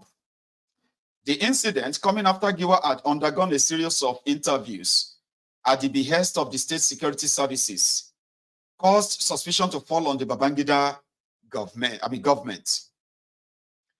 Newswatch was one of the publications which had uncovered the story that the regime had in January 1986, without any prior discussion or consultation, upgraded Nigeria's observer status with the Organization of Islamic Communities to full membership. In what was supposed to be a secular state because of the broadly equal numbers of Muslims and Christians, this was a provocative move. It was all the more incendiary because of its timing, coming on the back of 3 successive baton changes between Muslim leaders since Obasanjo's handover in 1979. Shagari, Buhari, and Babangida, the place of drift between the tectonic plate of northern and southern Nigeria became measurable from this point on, as other measures taken began to give a distinctly religious appearance to the agenda of the administration. The reshuffles led to a massive regional and religious polarization of senior positions in favor of northern Muslims. The head of state, defense secretary, chairman of the Joint Chiefs of Staff, Chief of Army Staff, Chief of Air Staff, Chief of Navy Staff, Inspector General of Police, Minister of the Federal Capital Territory, National Security Advisor, Director of Military Intelligence, and Director General of the State Security Service. That is, all the positions that really mattered were all northern Muslims. The Awka coup attempt. These actions and repeated postponement by Babangida of the timetable for the return to civilian rule led to a coup attempt against the regime on this 22nd April 1990, led by Major Gideon Awka and other colleagues from the Niger Delta region. It was the first sign that the rest of the country was beginning to see through the charade and to call time on northern-led military rule. The coup attempt failed, but not before Awka had made his speech, headlining the structural imbalance within the body politic. Here was what Awka's statement read. We wish to emphasize that this is not just another coup, but a well-conceived, planned, and executed revolution for the marginalized, oppressed, and enslaved people of the Middle Belt and the South, with a view to freeing ourselves and children yet unborn from eternal slavery and colonization by a clique of this country. Our history is replete with numerous and uncontrollable instances of callous and insensitive dominatory repressive intrigues by those who think it is their birthright to dominate till eternity the political and economic privileges of this great country, to the exclusion of the Middle Belt and the South. In the light of all the above, and in recognition of the negativeness of the aforementioned aristocratic factor, the overall progress of the Nigerian state, a temporary decision to exercise the following states, namely Sokoto, Borno, Katsina, Kano, and Bauchi state from the Federal Republic of Nigeria comes into effect immediately until the following conditions are met. The condition to be met necessitated the reabsorption of the aforementioned states as follows. Awka coup automatically just remove Sokoto, Kano, Katsina, Bauchi, remove them from Nigeria. And before they will be allowed to come back and join Nigeria, or people they craze for that. People craze and mental for history. Like a lot of us are like now, like, I think we are now like sissies. About like crazy people, they Nigeria history who have done crazy things. I think I'm going to have to do one crazy thing as well before I die. I'm going to have to do some crazy thing. We all need to do some crazy stuff. They were really crazy people who have tried their best in their own way to try and break themselves away from this contraption. Crazy stuff, Bamba. Well, let's continue. Before Sokoto, Kano, Katsina, and Bauchi will be allowed to join Nigeria again, these were the conditions. He said, to insult the rightful heir to the Sultanate, Alhaji Mashidu, who is the people's choice, to send a delegation led by the real and recognized Sultan, Alhaji Mashidu, to the federal government to vouch that the feudalistic and aristocratic quest for domination and oppression will be a thing of the past and will never be practiced in any part of Nigeria states. By the same token, all citizens of the 5 states already mentioned are temporarily suspended from all public and private offices in Middle Belt and southern part of this country until the mentioned conditions are met. They are also required to move back to their various states within 1 week from today. They will, however, be allowed to return and join the Federal Republic of Nigeria when the stipulated conditions are met. In the same vein, all citizens of the Middle Belt and the South are required to come back to their various states, pending when the so-called all-in-all Nigerians meet the conditions that will ensure a united Nigeria. A word is enough for the wise. Do you know that the Oka coup was almost succeed? It almost succeeded. Babangida was already cornered. But in the last minute, one person just felt like, oh, man, we have taken over the radio station now. We are going to the so and so. We are not giving up. You are still in charge. That's how Babangida escaped, though. Biafra had been an attempt at a defensive secession of the East, but Oka's proclamation was an attempt to expel the North. Proof that the coup was not a well-conceived, planned and executed revolution was that it was quickly crushed by the Babangida regime. Yet the declaration was a significant marker.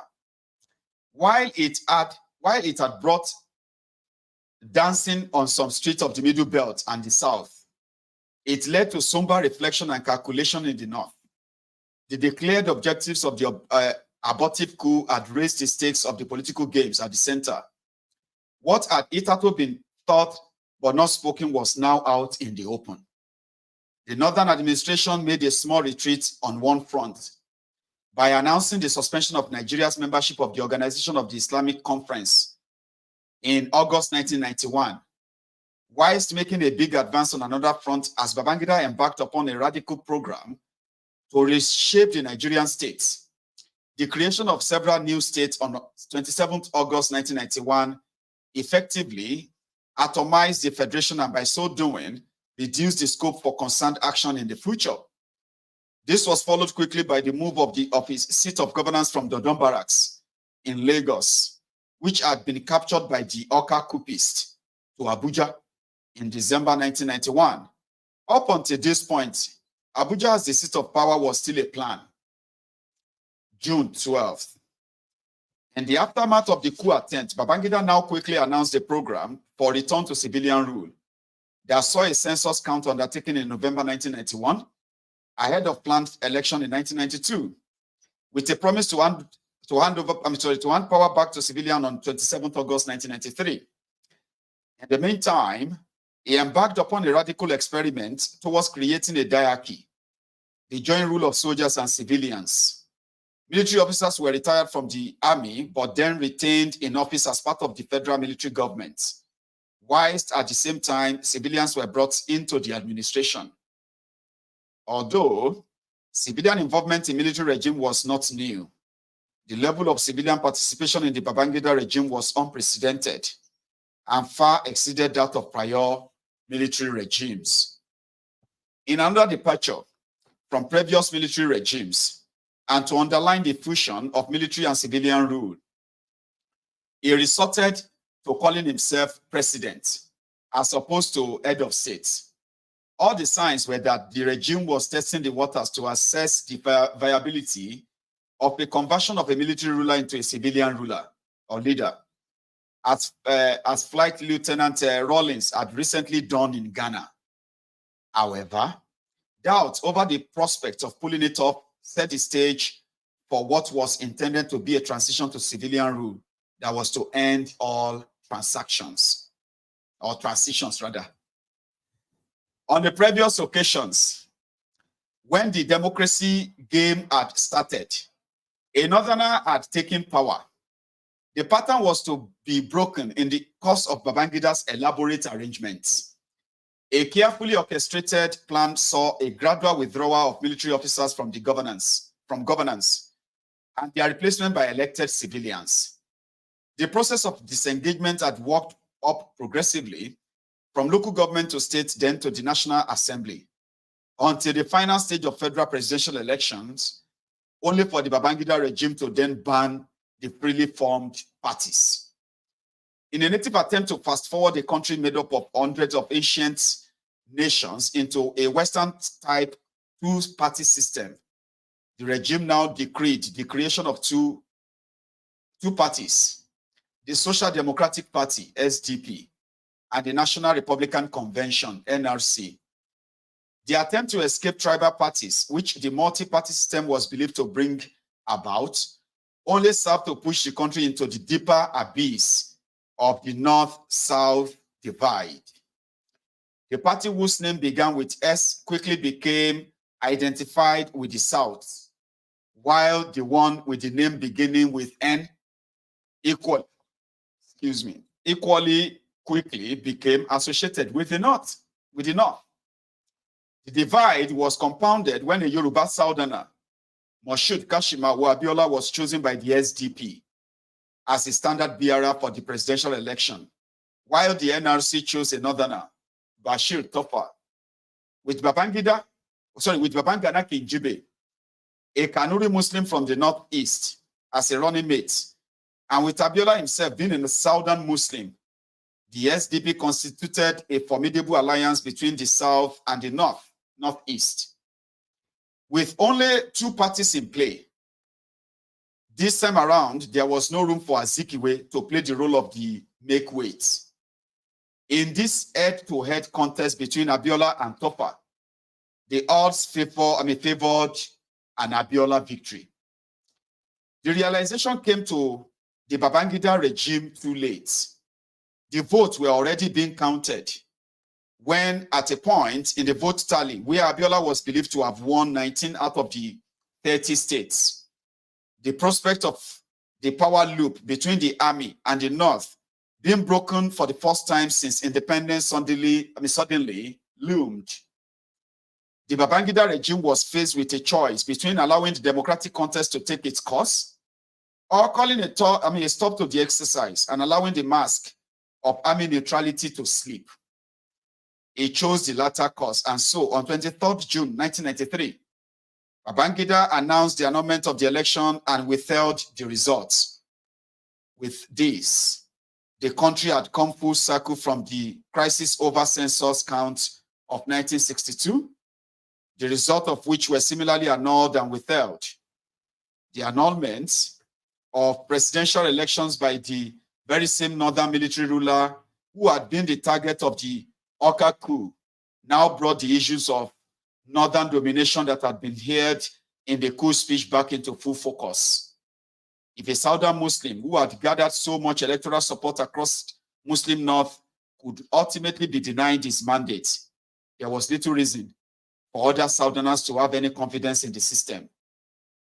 In an address on 23rd June 1993, to explain the annulment of the elections, Babangida admitted his regime's manipulation of the process.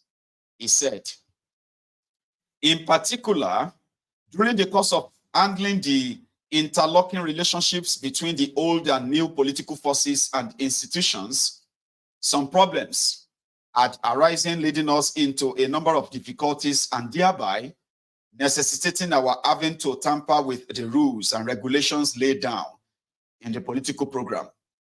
As a result, the administration unwittingly attracted enormous public suspicions of its intentions and objectives.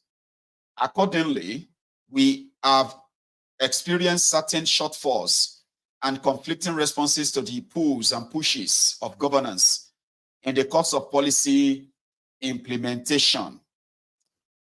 Sonny Abacha, with Abiola and his supporters insisting upon his mandate, it was clear that Babangida had to go. The transition having been so thoroughly mishandled, a direct handover to civilian rule was not viable, but neither was yet another military ruler from the north tenable. The solution was a technical in-house coup, which was Babangida step aside for General Sani Abacha as head of the armed forces. At the same time, a civilian was appointed to head a new interim national government. Careful calculation had gone into the choice. It was to be a Southerner like Abiola, a Yoruba like Abiola, and from the same Egba tribe as Abiola. The man was Ernest Shonekan. Shonekan was a former chairman of Cadbury's Nigeria. He was a career corporate man who had never shown any interest in politics before his sudden emergence as head of state on 26 August 1993. His appointment had been intended simply to take the heat out of the political situation. The illusion of power lasted only 84 days before Abacha pushed him aside on the 18th November 1993. Fellow Nigerians, the event of the past month, starting from the annulment of June 12 presidential elections, culminating in the appointment of the former head of state, Chief Ernest Shonekan, who unfortunately resigned yesterday, are well known to you. We require well thought out and permanent solutions to these problems if we are to emerge stronger from them. Consequently, a constitutional conference with full constituent powers will be established soon to determine the future constitutional structure of Nigeria. The constitutional conference will also recommend the method of forming parties, which will lead to the ultimate recognition of political parties formed by the people. The mask of the Nigerian army has slipped, at least for the nationalists. Hitherto, they had looked upon the army as the embodiment of unity of the country, which the civilian aspired to, and as the salvation of Nigeria whenever civilian rule was breaking down. Now, it was clear that the army was in fact sectional, with Oka's ghost still roaming the land. Those who had been disenfranchised by the annulment and the Southwestern press in particular were in no mood to allow the people's mandate to be overridden with such impunity, despite Abacha's warning of dire consequences for defiance. This regime will be firm, Abacha said, humane and decisive. We will not condone nor tolerate any act of indiscipline. Any attempt to test our resolve will be decisively dealt with. The country was about to discover what the regime meant by its promise to be firm, humane, and decisive. The National Democratic Coalition, NADECO, a loose coalition of activists and political figures, had formed in May 1994 under the leadership of Chief Anthony Enahoro to champion the cause of the June 12 mandates with a heavy Southwest composition but with sympathizers all over. It was the organization that had encouraged, cajoled, and imposed upon Abiola to stand his ground on the stolen mandate. On the eve of the first anniversary of the 12th, give me a sec. They have this, I mean, my office is roasting, right? So I had to put something up. So give me a sec. I need to shut it.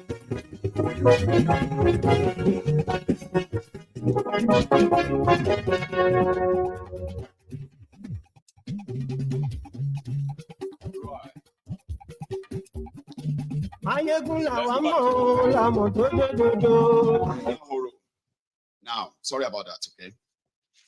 So, forming the NADECO. A loose coalition of activists, political figures had formed. They were the ones who told Abiola to stand on his mandate. So, on the eve of the first anniversary of the June 12, 1993 elections, Abiola was again imposed upon to declare himself president. Following his declaration, first, Abiola decided to flee the country, but then he turned back. deciding to meet his destiny. Returning on 23rd June, he was arrested, charged with treason, and imprisoned.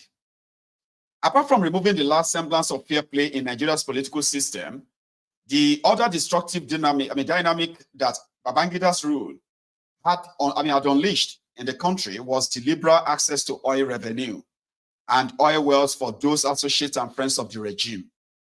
The practice continued under Abacha regime, with Abacha himself reported to have purloined billions of dollars and stashed them away in Swiss bank accounts.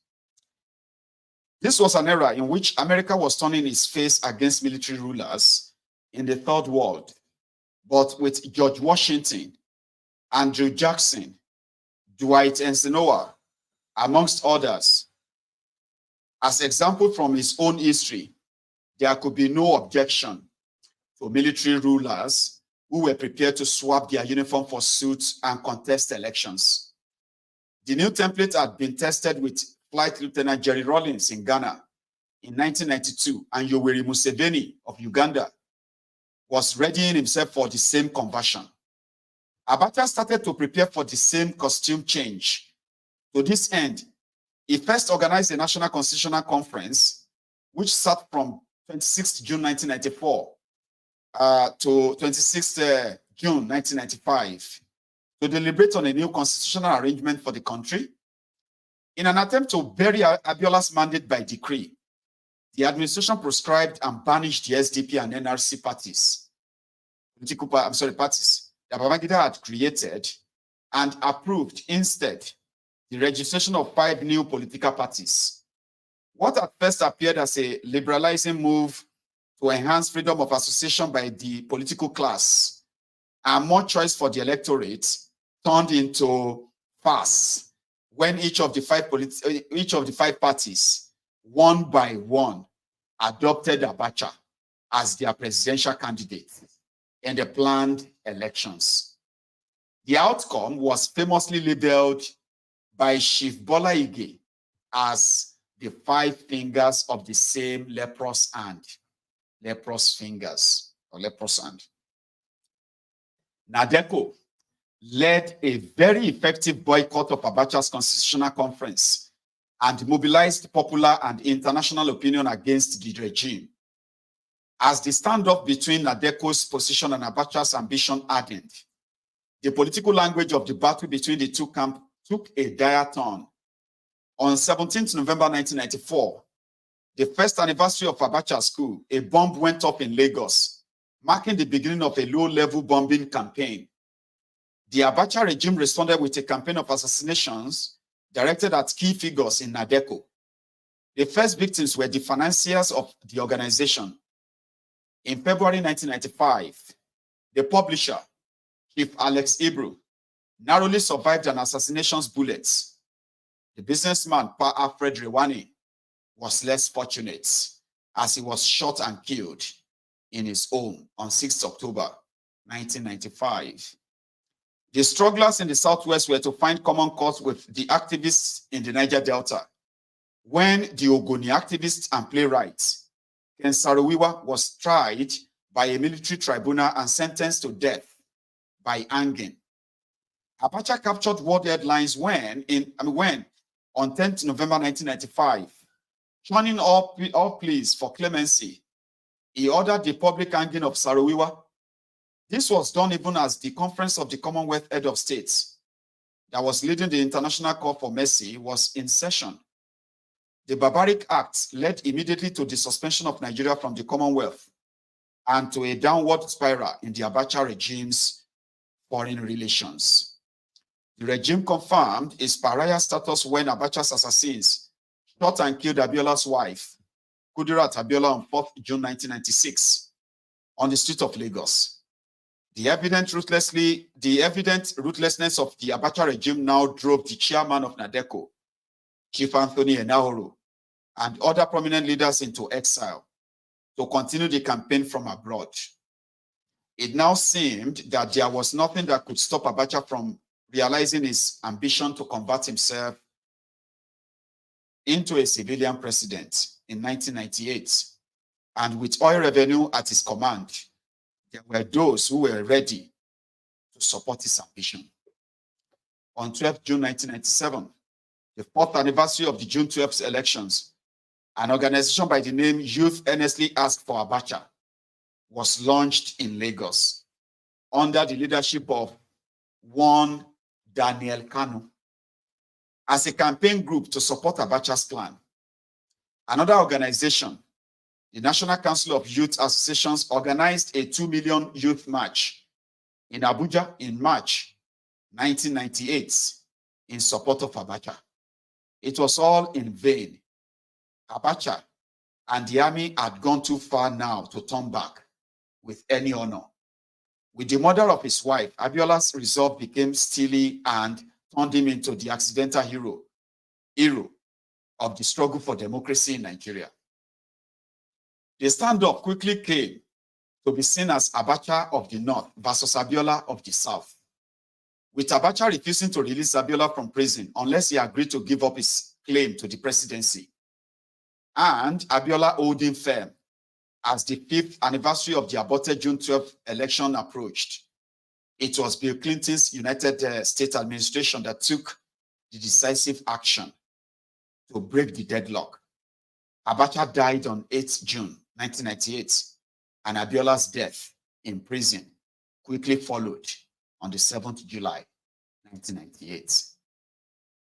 Plans had been laid to ensure that there would be no political vacuum. The succession plan was simple. The program of transition to civilian rule under a new constitution will be restarted with new elections. When the elections came, the North would play the ball back to the South and to the Yoruba in particular.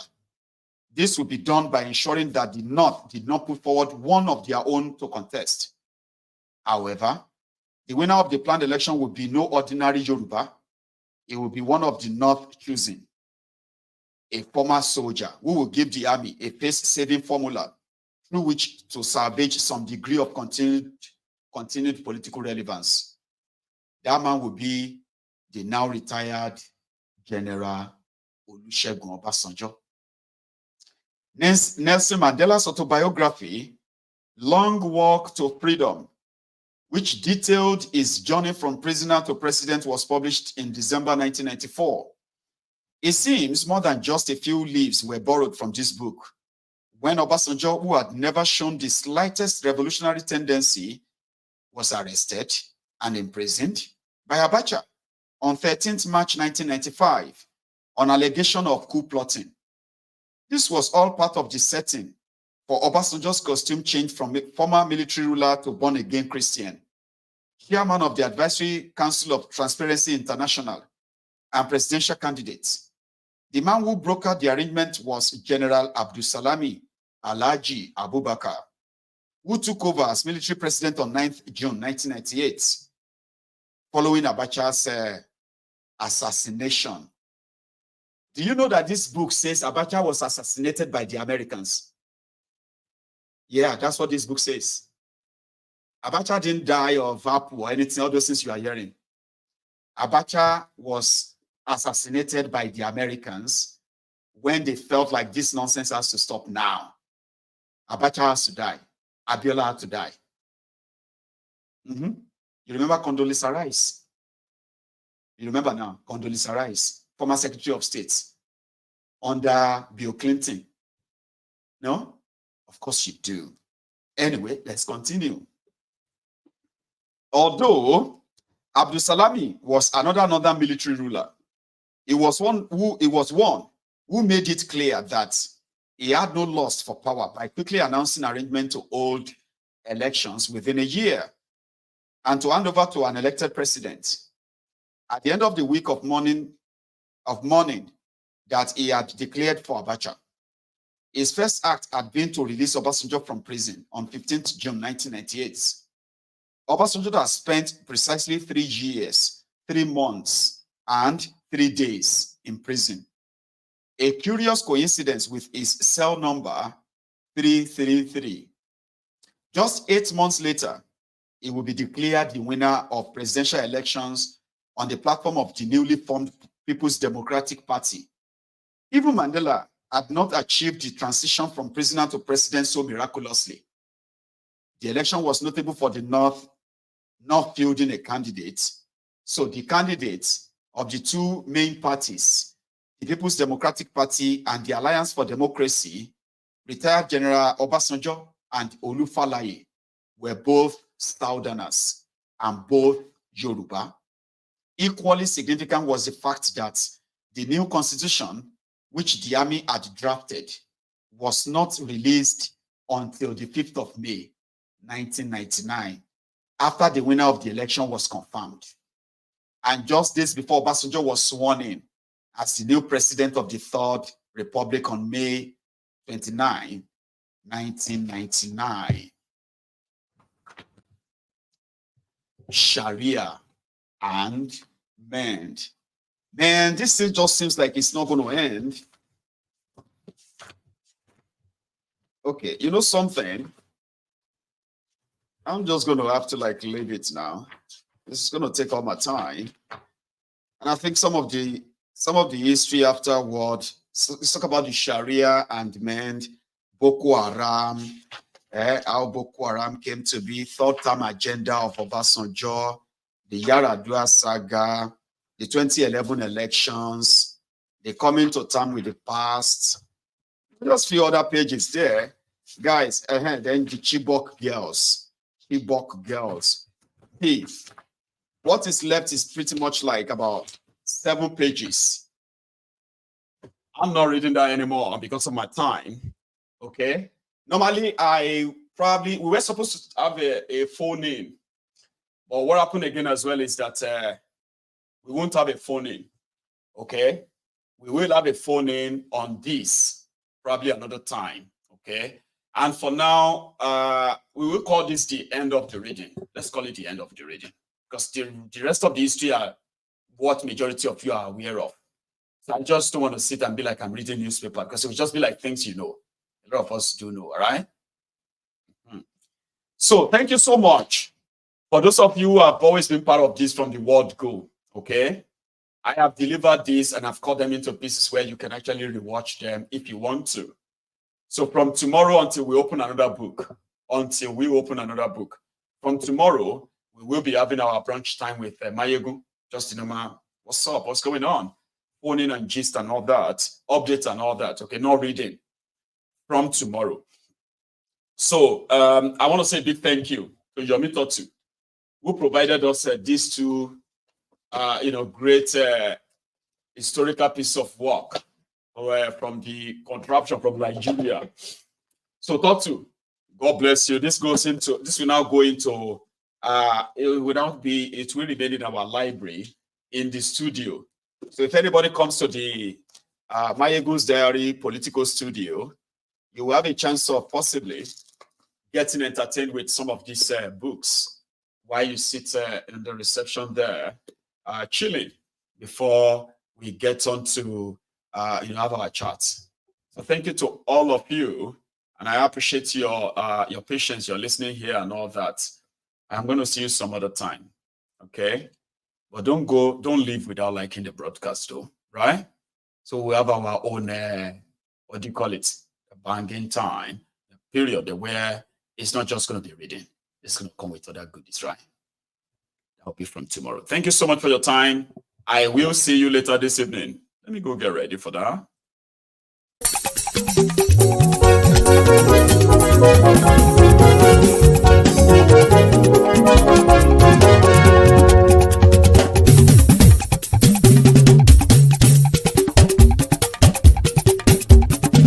Maiyegun làwa mọ̀ làmọ̀ tó dòdòdò. Maiyegun Diary Nayibi #1. Maiyegun làwa mọ̀ làmọ̀ tó dòdòdò. Maiyegun Diary Nayibi #1. Maiyegun ti dé o ọ̀rẹ́ ara yìí. Maiyegun Diary Nayibi #1. Lórí Facebook, lórí YouTube. Maiyegun Diary Nayibi #1. Gbogbo bó ṣe ń lọ ni Maiyegun já wa sí. Maiyegun Diary Nayibi #1. Àṣírí ọ̀jẹ̀lú kì í bò níbẹ̀ o. Maiyegun Diary Nayibi #1. ṣeré àní Maiyegun máa wí. Maiyegun Diary na ibi number one. ó sì tún ṣeré wàá gbọ́ níbẹ̀ o. Maiyegun Diary na ibi number one. Maiyegun Diary diary politico. Maiyegun Diary na ibi number one. Godfatherism kò sí lọ́rọ̀ Maiyegun. Maiyegun Diary na ibi number one. ẹ farabalẹ̀ sẹ́ o kẹgọ́rọ̀ lẹ́nu o. Maiyegun Diary na ibi number one. àní Maiyegun làwa mọ̀ tó dòdòdò. Maiyegun Diary na ibi number one.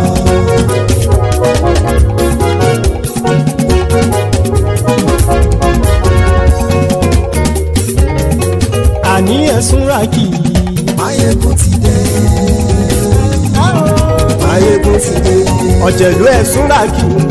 Maiyegun ti dé. àní ẹ̀sùn ràkì. Maiyegun ti dé. lórí Facebook. Maiyegun ti dé. àní ẹ̀sùn ràkì. Maiyegun ti dé. lórí YouTube. Maiyegun ti dé. àní ẹ̀sùn ràkì. Maiyegun ti dé. bọ́ bàbá gbé wúrẹ́. Maiyegun máa wí. àní ẹ̀sùn ràkì. Maiyegun ti dé. jíjó ìgbádìyẹ. Maiyegun máa wí. àní ẹ̀sùn ràkì. Maiyegun ti dé. pẹ̀sìdó bá rúfin o. Maiyegun máa wí. àní ẹ̀sùn ràkì. Maiyegun ti dé. kí gómìnà kówó jẹ. Maiyegun máa wí. àní ẹ̀sùn ràkì. Maiyegun ti dé. ọlọ́pàá tí ń darí bá. Maiyegun máa wí. àní ẹ̀sùn ràkì. Maiyegun ti dé. aṣòfin tí ń rúfin o. Maiyegun máa wí. àní ẹ̀sùn ràkì. Maiyegun ti dé.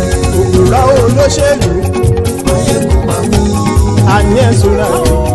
Maiyegun ti dé. ọ̀jẹ̀lú ẹ̀sùn ràkì. Maiyegun ti dé. àní ẹ̀sùn ràkì. Maiyegun ti dé.